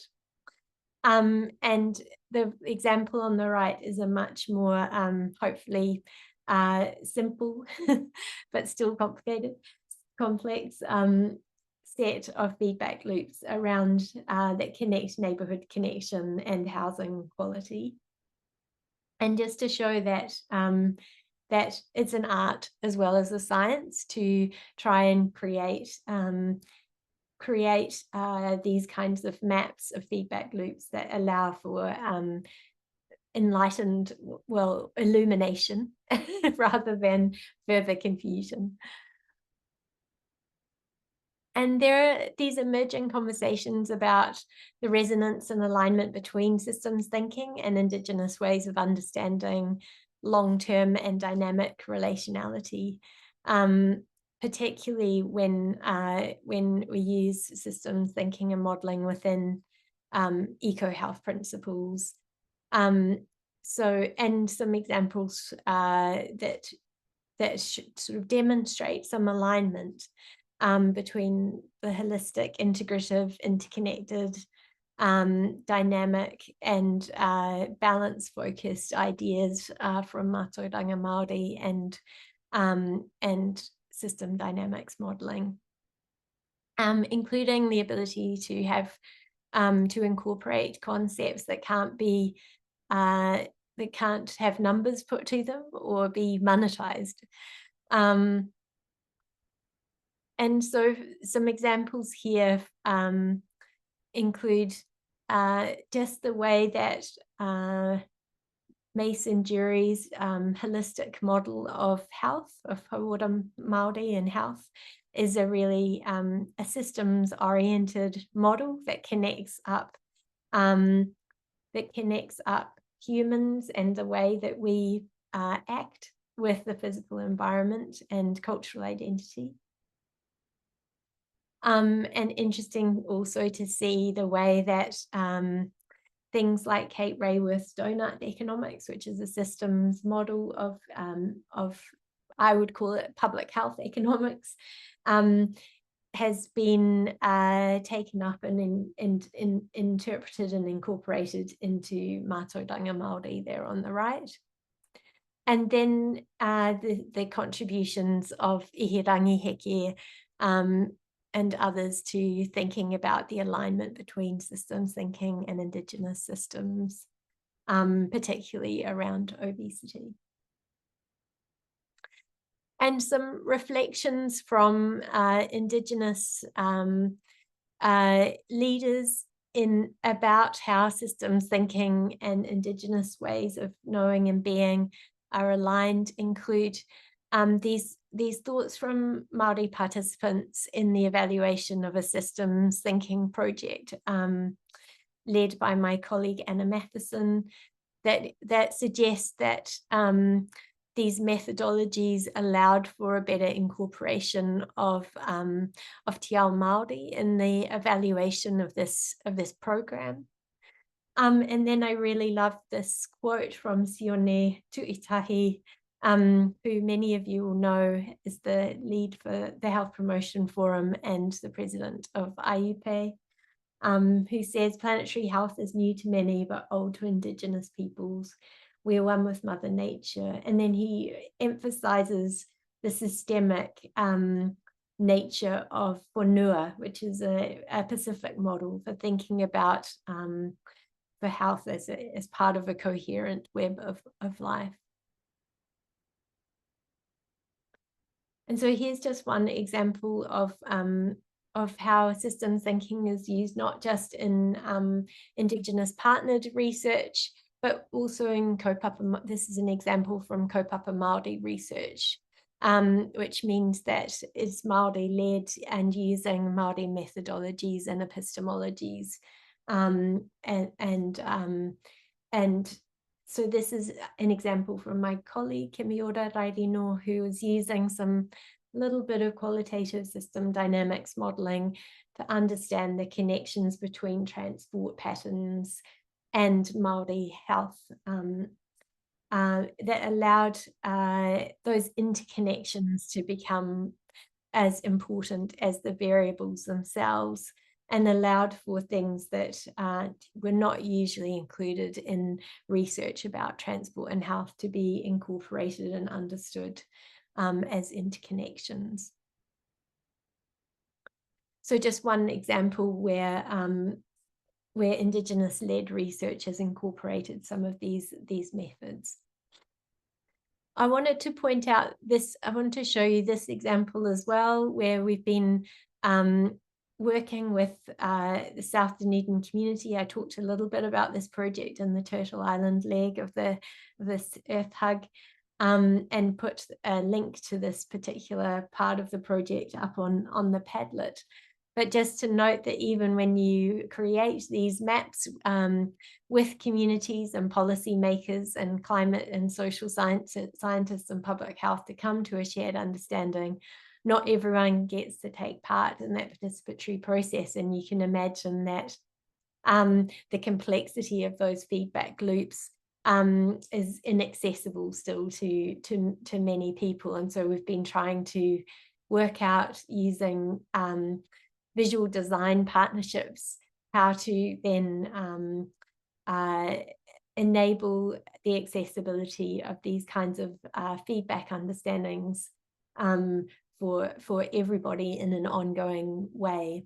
And so this is a lovely example where we've partnered with Yasmin El Orfi, who's a visual designer, to create these visual expressions of the feedback loops to help people to work through decision making around climate change adaptation in the face of flooding and sea level rise in a place-based way.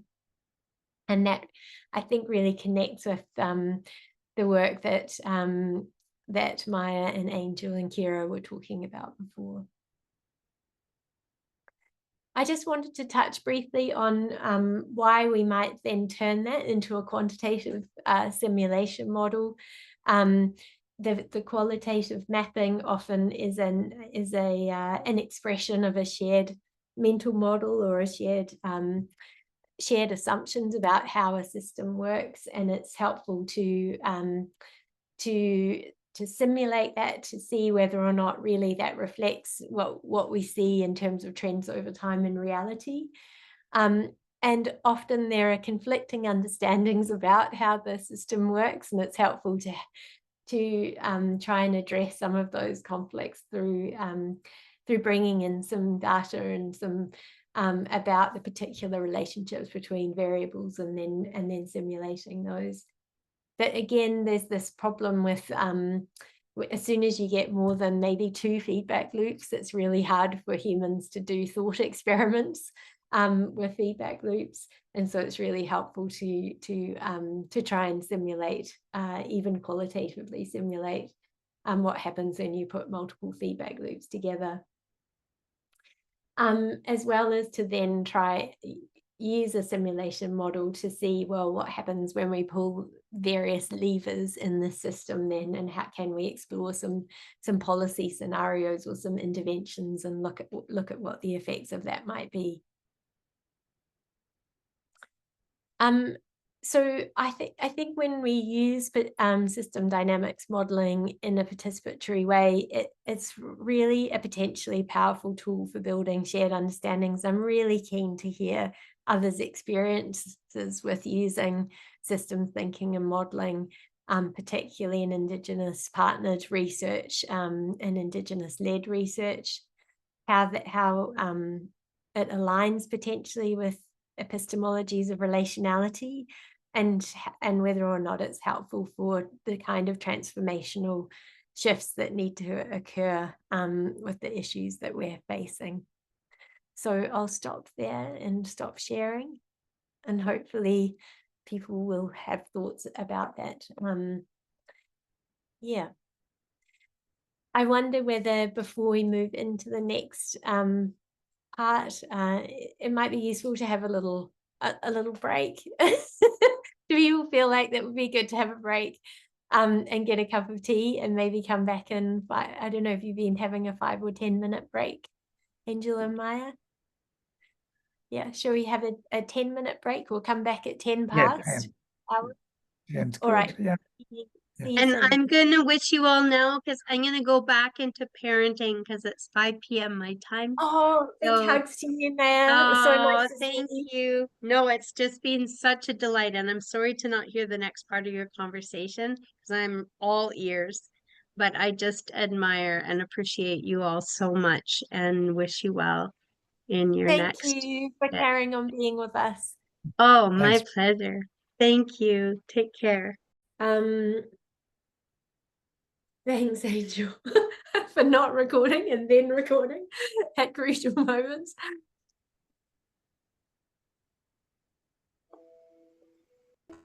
Irvi and Hasini and Ken, are you there?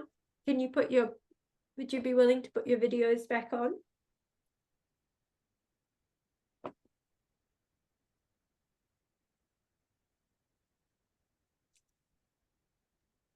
I've got my lunch now.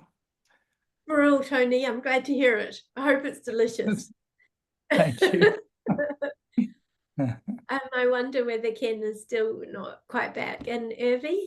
Urvi is actually in a call, so Okay. Yeah, I'm back. Sorry. yeah. Yeah, I was just finishing up the Thanks, call. Urvi. Nice to see you. Yep, nice seeing you. Whoops. Sorry. And so Angel crafted these 4 Brill questions for us with some very minor input from me, really. And I've put them in the chat and reordered them a little bit, I think, because I feel like well, actually, I was going to ask Ken to speak to that first one, but maybe Urvi and Hasini, you could start us off by talking about the second question, and that is about what role does intergenerational justice play in reimagining eco-social futures? Do you feel like you could start us Yeah. off talking? Yeah, thanks, Alex. I think I can talk a bit about that with my experience working with young people, if that's okay. So I think intergenerational justice is really at the heart of reimagining eco-social futures because it's about making sure the choices we make today don't compromise the well-being of future generations. And I think it's the idea that we have a responsibility to address environmental and social challenges like climate change, including biodiversity loss and inequality, so that our young people and future generations aren't left with the consequences of inaction. So, a key theme in our research was the disconnect between the 2 generations or intergenerational dissonance. So, for example, young people feeling like the older generations don't understand their perspectives and where they're coming from, and that young people are the ones who will have to face the consequences of today's actions. So, I think a big part of this is ensuring that young people have a say in shaping policies that affect their futures. So, I think intergenerational justice pushes us to think long term about sustainability, fairness, and equity. And I think looking at how resources are used and making sure we are not depleting what future generations will need. I think there's also a knowledge aspect to it as well. And many indigenous and community traditions, they highlight environmental stewardship and long-term thinking. So there's so much we can learn from those approaches when imagining a future that's both just and sustainable. So yeah, Ruby, if you want to add anything to that. Thanks, Asini. I think yes, during the Fiji forum as well, we spoke about intergenerational justice, and particularly if I have to look at it from a healthcare system perspective, what was really interesting is it really helped me challenge my thinking in that perspective, that if you're looking at health systems today in a way that they can be made more sustainable for future, how can the lens of intergenerational justice be applied to this? So we say that the health system is supposed to be there, it's supposed to be resilient, it's supposed to help us overcome the effects of climate change, it's supposed to take care of us. But how do we do that, making sure that the future generations are also taken care of? What changes does it mean in terms of patient preferences in such a way that the care we provide today can also be provided tomorrow for our future children to come in this world? So I think the aspect of stewardship, as well as the aspect of understanding the impact our actions have today. In terms of intergenerational justice, And in terms of healthcare research, one of the most important aspects which I want to explore as I go ahead, and I feel is really important, is understanding what preferences do patients have in decision making when it comes to their own health. What do they want to do? They want to make a decision that's environmentally better and also taking care of their health? And do they want to do this because it's a step towards the future generation? Do they think that this can help their future generation? So I think the patient preferences aspect in decision making in healthcare, which prompts them to make environmentally healthier decisions. Small changes in patient care. Do they ask their care provider that is this option making any difference to my health, as well as is this option better for the environment? So I think when that kind of questions start coming from the consumer is when the health service industry as well is already motivated to make a change. But I think that is the real tipping point when the patients start coming and telling them that no, we prefer you as a provider, we prefer them as a provider on basis of these changes. Some aspects of it are not completely unheard of. We go in supermarkets today and we naturally tend to pick up a product which says it's environmentally better or it as a green stamp. Not to go in terms of greenwashing, but there are companies who are doing it ethically and we prefer those companies, which was quite unheard of probably a decade earlier. So why couldn't we have that shift in terms of healthcare? A lot of industry players are involved here and it's a systems change, as Angel very nicely explained. So probably that aspect is something that we can explore going ahead. Gosh, that raises a few questions in my mind, but I want to ask Pip and Tony whether they've got thoughts or questions about that. Yeah, Tony. Look, really great points made already, and this for me is a really important area, and it's interesting that in schools of public health, where some of us are academically based, there's been a lot of concern for certainly the last few decades on social determinants of health and tackling health inequities, but future generations are usually not in those conversations. It's much more focused on people who are currently alive in the world, and perhaps including those who are about to be born, if we think about maternal health, for example. But that's about as far as most social determinants work goes.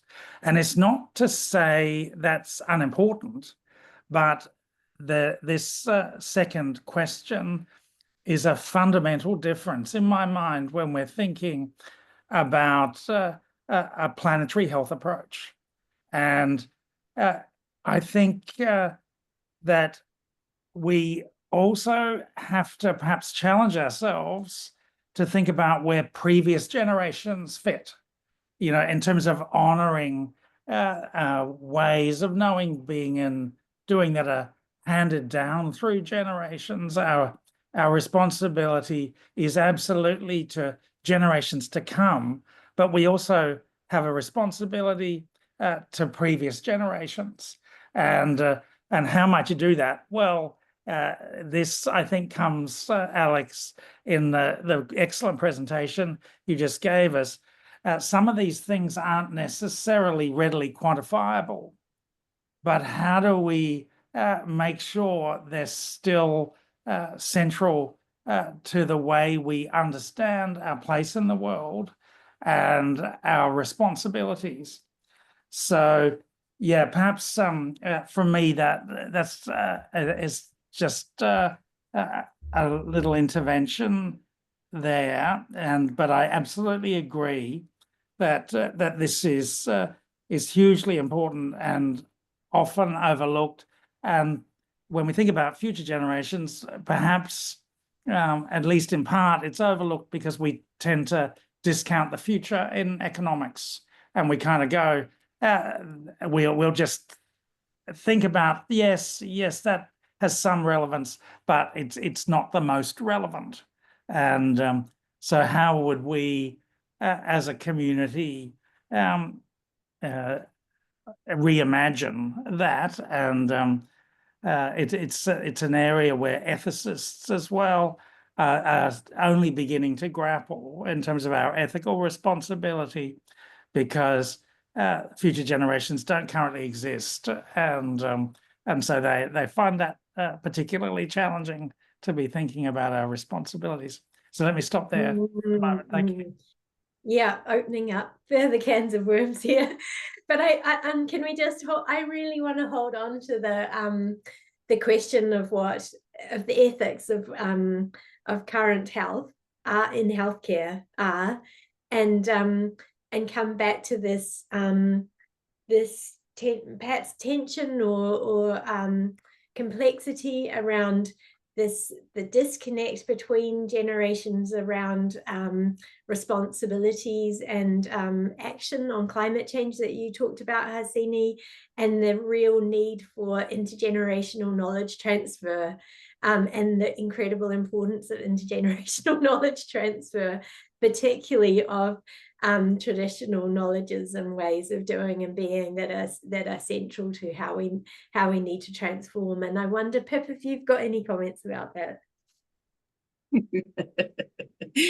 I'm going to start with, as mostly a practitioner, not so much a theorist, I have to admit I get a bit lost with the languaging a lot of times. So I was looking at the questions going, do I have anything to contribute to that? And then I'm listening to your presentation, right? I definitely don't have anything to contribute to that. But I do know, one thing I do know is I had this epiphany from the last session, so I'm just going to share that, is that we're talking about climate anxiety. And from a very young age, I remember being worried about our planet from about maybe 9, 10. And I actually wrote little stories about how, and then they're very graphic. My mum kept them. But they had pictures as well, and they were like factories and polluted waters and all of this sort of stuff. And I'd forgotten all about that until the presentation that I was just in with Turtle Island. And I went, oh my God, I've always been ahead of my time. But the worst thing about that, though, is that I've always had that sense of climate anxiety, climate dread my whole life. And so I'm going to share this but now that it's all happening, I actually feel like okay. Like it sounds really weird, not for people and not for the suffering. That's hard for me to handle, but it's like, oh, so this happened. I wish I hadn't been right when I was 9 years old, right? So this relates to youth voices and also Indigenous understandings. We are our ancestors. We contain all the knowledge, all the knowing, everything we need, we contain within ourselves. And we have been conditioned through education, through the church, through whatever you want to call it, but we've been conditioned to think that we're way less than what we are, and we treat our children accordingly, as if we hold the knowledge and we need to transfer it to them, rather than giving them the space to actually allow that knowledge that they carry within them to come through. And it's the same thing when I was listening to, it was in the last session as well, when they some of the presenters were talking about how they talk to the trees, they talk to the waters, they talk to the beings around them. And I always did that. But I learned from a really young age to keep that under wraps, because that meant you were nuts, right? So there's all these layers, like you said, all these complexities to the situation, and how do we change that? But one of the things that I think is absolutely imperative is that we honor the voices of young people. There's a reason why there's that adage, out of the mouth of babes, because honestly, some of the most profound thoughts I've heard have come from wānanga that I've been in with young people. And my daughter is one of them too. She continues to be one of my best teachers. The things that she teaches me, and if I listen, so that was one point that was brought up in the last session too. We need to learn how to listen again.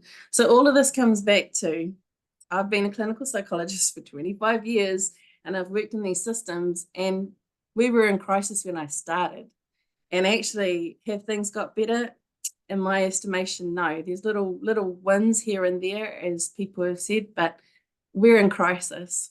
So one of the things too that I'm really interested in your current HRC project, Ken, because in my last hiko, I just came through Heretaunga, and I've got a really dear friend there that I caught up with, and she is from the north, but she had been retired and she was a bit bored. So after the cyclone, she decided to go and help out for a couple of weeks in Heretaunga, and she's still there. They're still cleaning up. It's not like it's something that happened and everyone got over it. It's still happening. And one of the most concerning things that she said to me, and this is actually nationwide from my travels, but also just being linked into psychological networks and things like that, suicide is on the increase. We're having so many. A friend of mine, she's had 4 in her own family in the last year.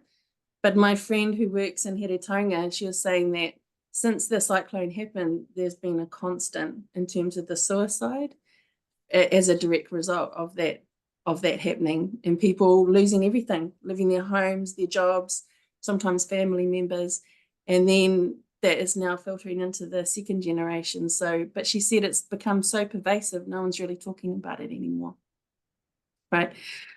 So one of the reasons I'm going into that is that I find it difficult sometimes in the different kind of bits of society or different forums that I come into to let go of that we're in crisis.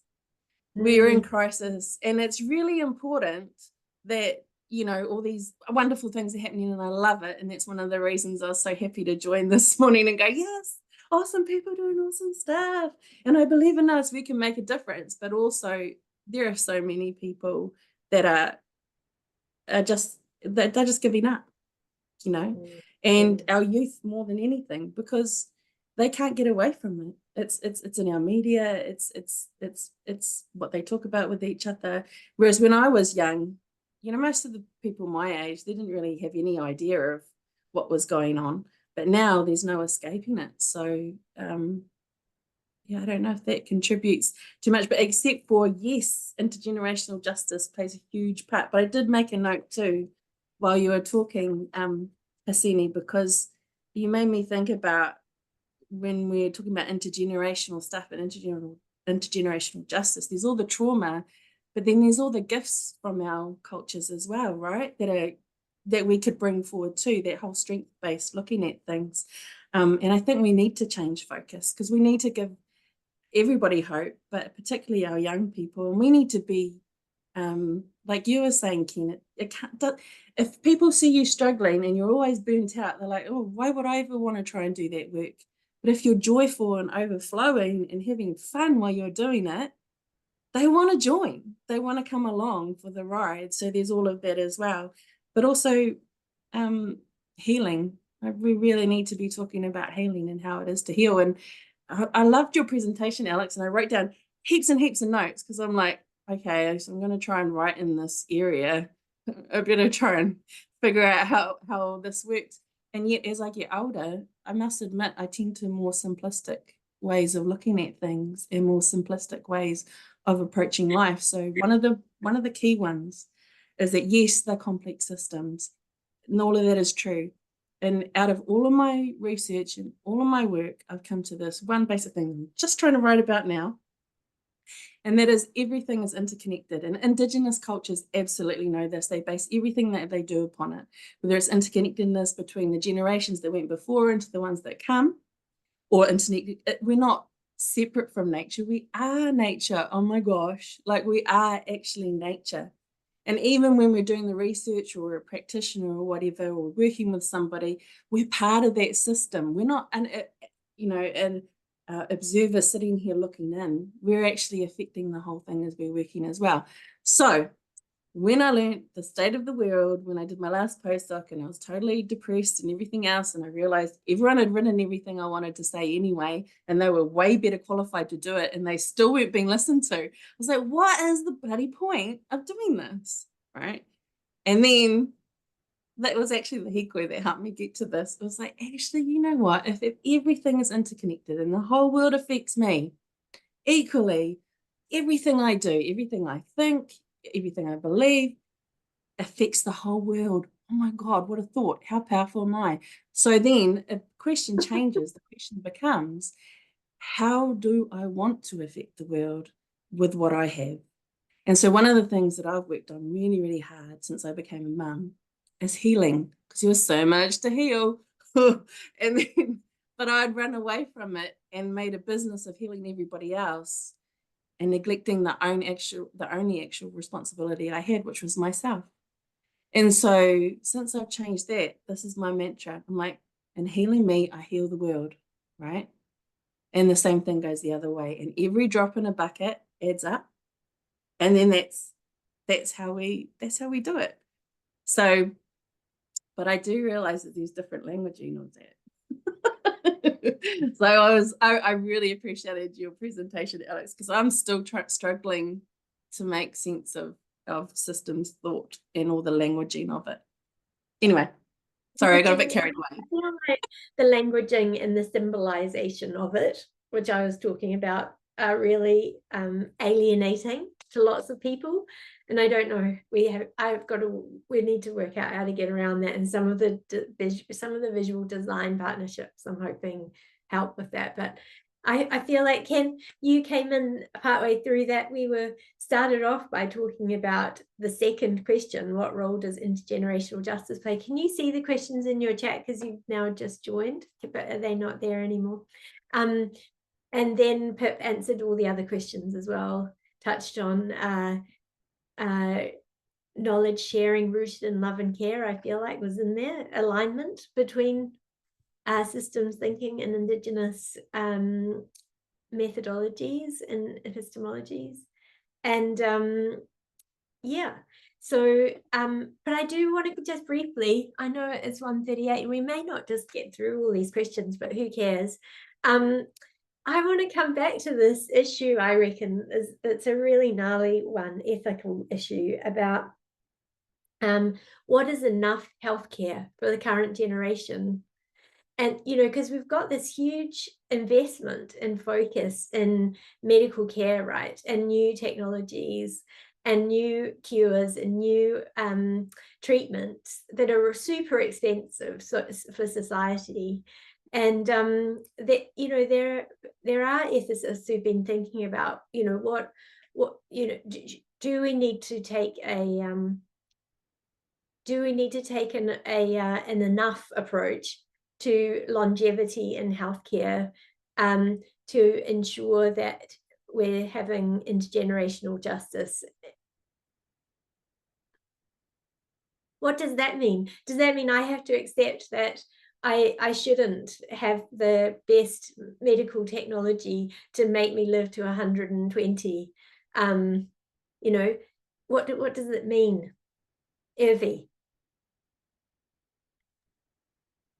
That's a tough ball, Alice. Yes, I think that's the fine balance where you feel like increasing the sort of life expectancy. You're doing that, but there's like a limited, there's only one planet with limited resources. So how do you say that the life that someone has lived over 70 years is not worthwhile as to someone who is just probably 17 years old? So there's always that thin balance. And I think the people in this room who have had, were fortunate enough to have grandparents in their life, always feel this dilemma, this ethical dilemma in them, where they feel like the quality of life that they are sort of a living is not probably what they would have liked to live, but we feel like, no, they can still sort of work through it. But I do think that I mean, we cannot make the decision of whose life is more valuable, definitely, in terms of life expectancy. But I think in a planet with finite resources, where we have other constraints as well, it's really important to be focusing on the preventive aspect of healthcare rather than reactive aspect of healthcare, which is one of the most important discussions we have had in public health. And I think Tony mentioned as well, what is actually important in social determinants of health. How do we make sure that people are healthy in a manner that they just don't go to the hospital when they are sick, but they look at healthcare in a way that is supposed to sort of augment their health and not just a reaction to sickness or illness or injury. So I think focusing on the preventive aspects of healthcare is a very good way of going about it. And I think it's in that way that we can truly work towards achieving intergenerational justice. But I think I'm too novice and young to speak in this aspect, but I would lean on leaders in the field such as Tony to who could talk further on their experience. But from the little that I know, I do think that this aspect of public health, where we definitely work on improving our healthcare and making sure that it responds to illnesses and injury in the best way possible, but at the same time making sure that we shouldn't have a healthcare in a way that is so reactive that we only need it when we are ill or sick. We should focus more on having pillars of healthcare which work on improving public health, improving health in such a way that you increase the longevity and lifespan at the same time. That's about it Thanks, from me. Ivy. Tony, you've got your hand up again. Yeah, no, thanks very much. And Irvi, no, I'm learning at least as much from you as you might glean from me. But yeah, there is a really important question, Alex, and I often reflect on the fact that now in the United States, about 18% of gross domestic product is spent on healthcare. And that's really quite extraordinary when you think about it. And that's a lot of money that can't be spent on education, on Climate caring. action. Yeah, climate action, caring for our country in different kinds of ways. So it's we don't want to be there. And of course, it's clearly a problem spending that much money on healthcare and expecting people to have that money to spend on their healthcare when you see the CEO of a healthcare organization, a health insurer, murdered in the street. That was a tragic event, but it shows how sick the US healthcare system is now. And hopefully those kinds of desperate acts do actually lead to some conversations about the future of healthcare. Now, in Australia, we're already at 10% of GDP. And I think one of the issues, Alex, that you're highlighting is that we just embrace new technologies as we develop them. We don't have effective governance arrangements to evaluate new technologies. As soon as they're available, people just start using them. And interestingly, in some countries, including in Australia, we have assessment processes for evaluating, for example, pharmaceuticals. And we have the Pharmaceutical Benefits Advisory Committee process as part of the broader PBS arrangements in Australia, which essentially is a way of evaluating new technologies before they're listed for government funding. Now, that kind of works in the kind of context that we have. And in fact, it probably works so well. That's why President Trump's people want it dismantled as part of their trade sanctions that they're putting in place around the world at the moment. Notably, though, that evaluation process does not include environmental impact. It's essentially based on the health gains you might achieve, the health outcomes from using a pharmaceutical, for example, and the financial cost. And we've been arguing that carbon and other environmental consequences need to be inside that evaluation process. But there's a really important questions here that the prevention that was raised just now by Irvi, and the whole idea of, could we imagine a salutogenic health system, a health system that actually promotes health, that creates health, rather than one that's focused on addressing health problems once we've got them. if you like, more focused on understanding pathogenesis and responding to it. But the idea of salutogenesis as the ambition of a health system. Yeah, I can see Pip's hand up now.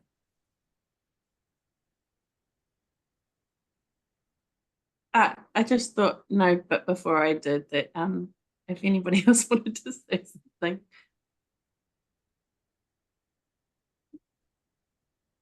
Speak, Okay. Pip. So this might, I don't know how this will land, but do we want to address the fact that they don't want us well? That in a capitalist society, we're not worth anything to them well? Can we address that? Because, you know, again, I love what you're saying, Tony. Absolutely agree, 1,000,000%. And 25 years ago, when I was just longer than that, an internee clinical psychologist, people were saying the same thing then. Don't be the ambulance at the bottom of the cliff. We need to do something up top to change it. So like so much of we're talking about is the same over and over and over again. And it was said in the Turtle Island session as well, like the same stuff over and over and over again.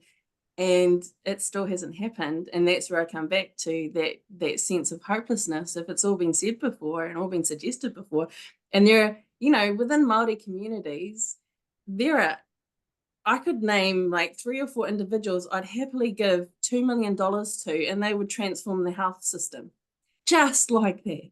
I absolutely believe it, because they have things that work to help people not only get well, stay well, but heal in a really deep and profound way, heal from intergenerational trauma. And yet, you know, I've watched this cycle of funding here in New Zealand anyway for research. They'll go, oh yeah, that's a really good idea. We'll give you funding for 3 years, and then the funding drops off, or someone who was driving it drops off, and then you don't hear about it anymore. But each of those things was a valid solution to our health problems. So how is it that all the research is there, all the solutions are there, and yet our government continues to do things that don't work or actually compound the problems, especially this current government that we have now?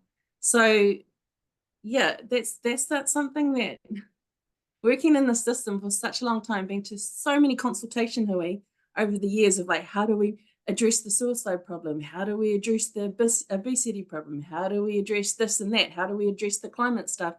And you know what? There's some great solutions there, but the funding and the support does not come into it. So for me, there's a whole lot of stuff that research is really important. We've got to keep doing, we've got to keep saying it over and over and over. And at the same time, where is the activism? Where is the action that needs to come alongside of that? And that's where I sort of sit in this uneasy position, because I'm usually the person that says stuff like this, because it needs to be said over and over and over again. And I think there's a lot of our young people who are really frustrated and really angry and really want to see some change, and find it difficult when we talk about such things as what was talked in the last session, around things like social diplomacy and all of this sort of stuff. Like, we've got to be nice and polite about this stuff. And I just don't agree, I don't think, anymore. I think we need to be speaking some pretty hard truths. And I think sometimes our youth are the ones that have, I don't know, the drive, or they haven't been beaten down so much. But yeah, anyway. I think that's the elephant in the room most of the time when I go to conferences and stuff now. I'm like, this is all great stuff, and yet I know that a lot of it's been said before, so why isn't it happening, and why hasn't it happened?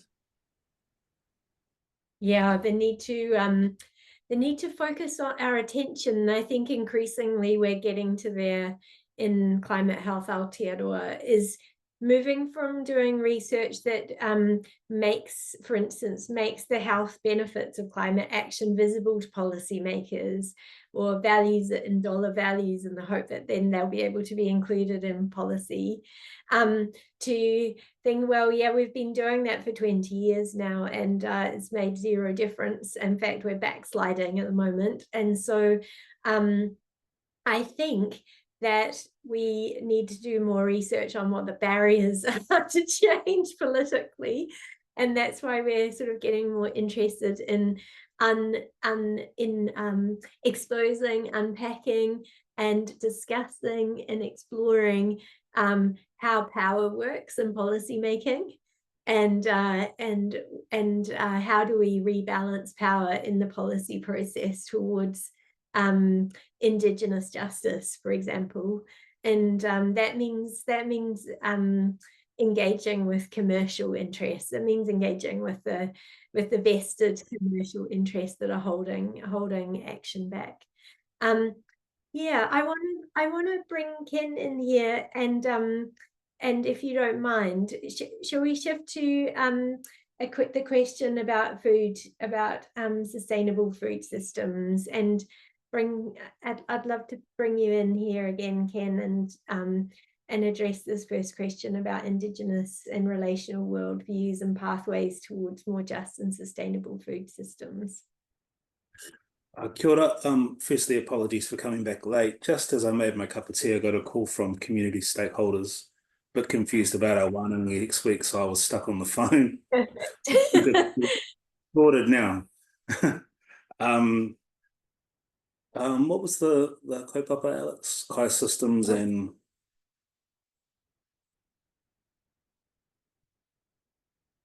you're on mute, Alex. It's just a small question, Ken. How do Indigenous and relational worldviews offer pathways for more just and sustainable food systems? Just a little one. Won't take you long.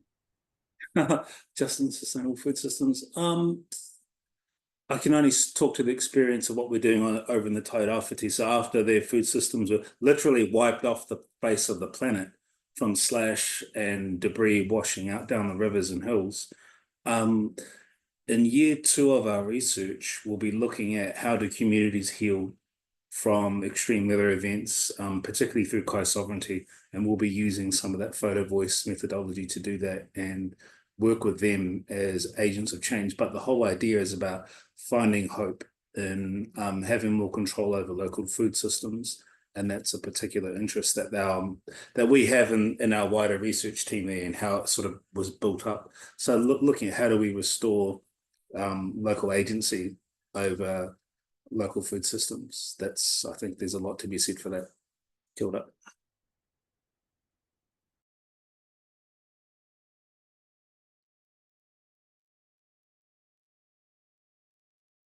Further conversation about that question. Thanks, Ken. I'm interested in unpacking a little bit more about what you mentioned there. First of all, you talked about the you went back to the cyclone hit areas, and talked about I think you were hinting really there at the while climate change was underpinning the cyclone itself, the damage was really about land use choices, right? The damage has been about historical colonial land use in terms of livestock, stop banks, changes to the river system and constraints in the river systems, and exotic forestry. And when the cyclone hit, it was those colonial land uses that really did the damage, right? And so how does a shift towards Indigenous food sovereignty, kai tino rangatiratanga, how might that transform the what happens when the next cyclone comes? Kia ora. What we witnessed was just a full-on ecological collapse because of the build-up of rather large industries on our whenua. Historically, we haven't been able to develop our whenua because most of it is in collective Māori land titles, so we're not able to get loans from banks to develop it in how we would like to. So a lot of it is left there under-resourced, and not many people go home because of it. The ones that are there are doing their best. In terms of returning to that kind of approach, we have hints in our pūrākau, in our oral traditions around traditional land uses and what thriving ecosystems and habitats look like back home. So we turn to some of our oral histories, but also what we're hearing on the ground from kai producers, kai hunters and gatherers is they want to be connected up. They feel isolated, they feel alone, and they feel like there's more momentum would be achieved through being connected and sharing learnings and understandings about reconnecting to food and to a local food system. Kia ora.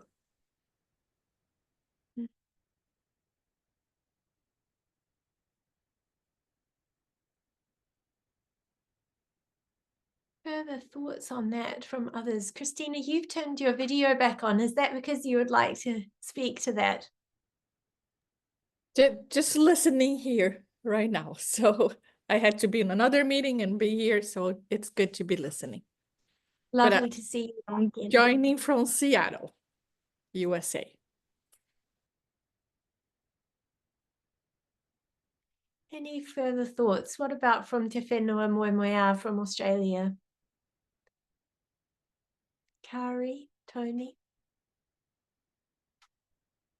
Kari, we're talking about the question of, there are some questions in the chat that we're talking to, but you might not be able to see them and maybe we need to repost them, Angel, do you think?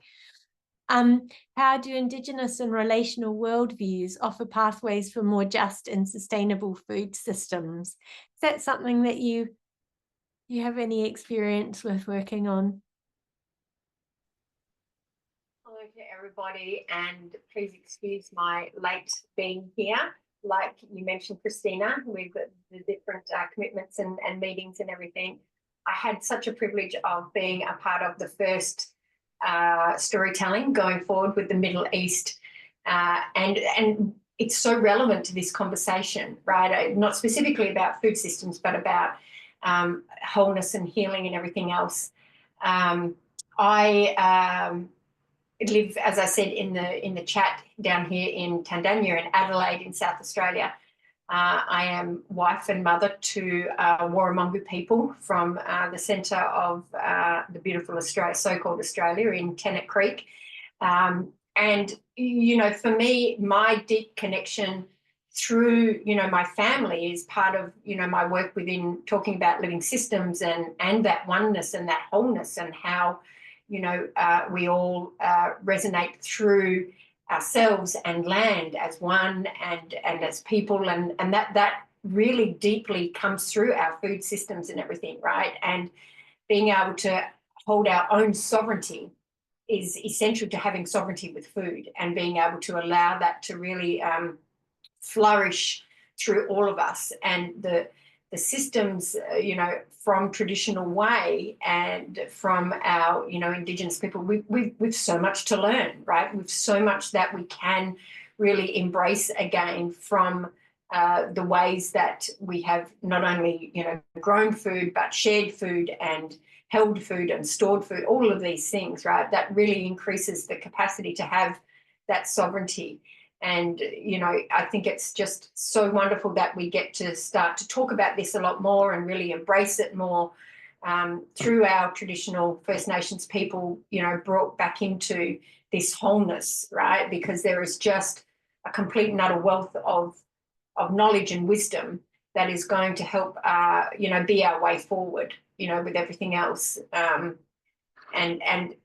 In Australia, it's just so important with regards to, you know, I see you talk about intergenerational, you know, justice and everything else, and that's an enormous issue here, right? Like that's an enormous part of what you know, Australia is still coming to terms with it and working through, and knowing these truths and everything. And so it's just yeah, when we do that shift from expert-driven solutions to collaborative community, we fall back into the way so many traditional communities exist and want to thrive.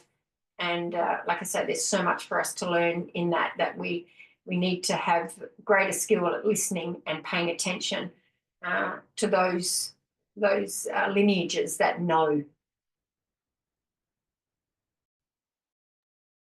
Yeah, thank you for that. That brings us full circle back to talking about the intergenerational knowledge handed down and internalized knowledge as well that Pip was talking about.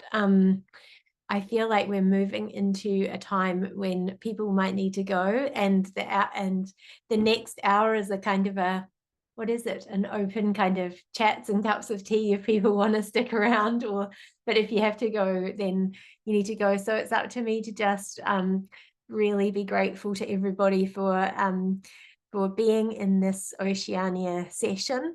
I've really enjoyed it and learnt from you all, and it's been really lovely to meet those of you I haven't met before.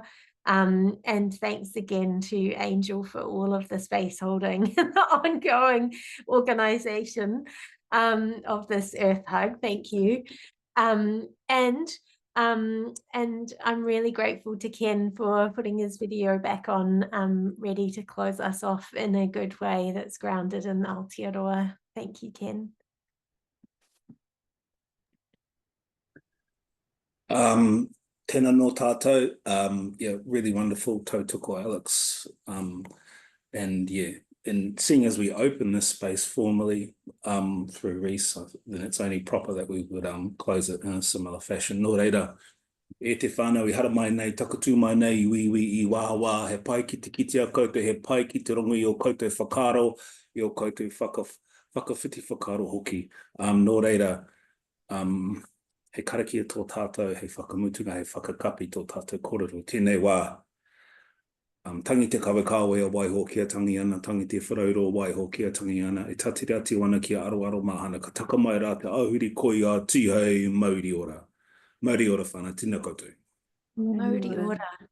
Thanks so much, Ken. And I'm going to hand back to Angel now to lead us into whatever comes next. Okay, thank you. I'm going to have to step back, but thanks very much, guys. Really enjoyed it. You take care. Yeah. Thank you for closing us off in a good way, Ken. And thank you to Alex for holding the space and making the Oceania session what it was and make it possible and convening all of us across this region. So thank you. The next session in this leg of the journey is the Africa session, and it comes tomorrow morning at 3 a.m. for me, 11 p.m. New Zealand Daylight Time, and 6 p.m. I think Australian Western Standard Time.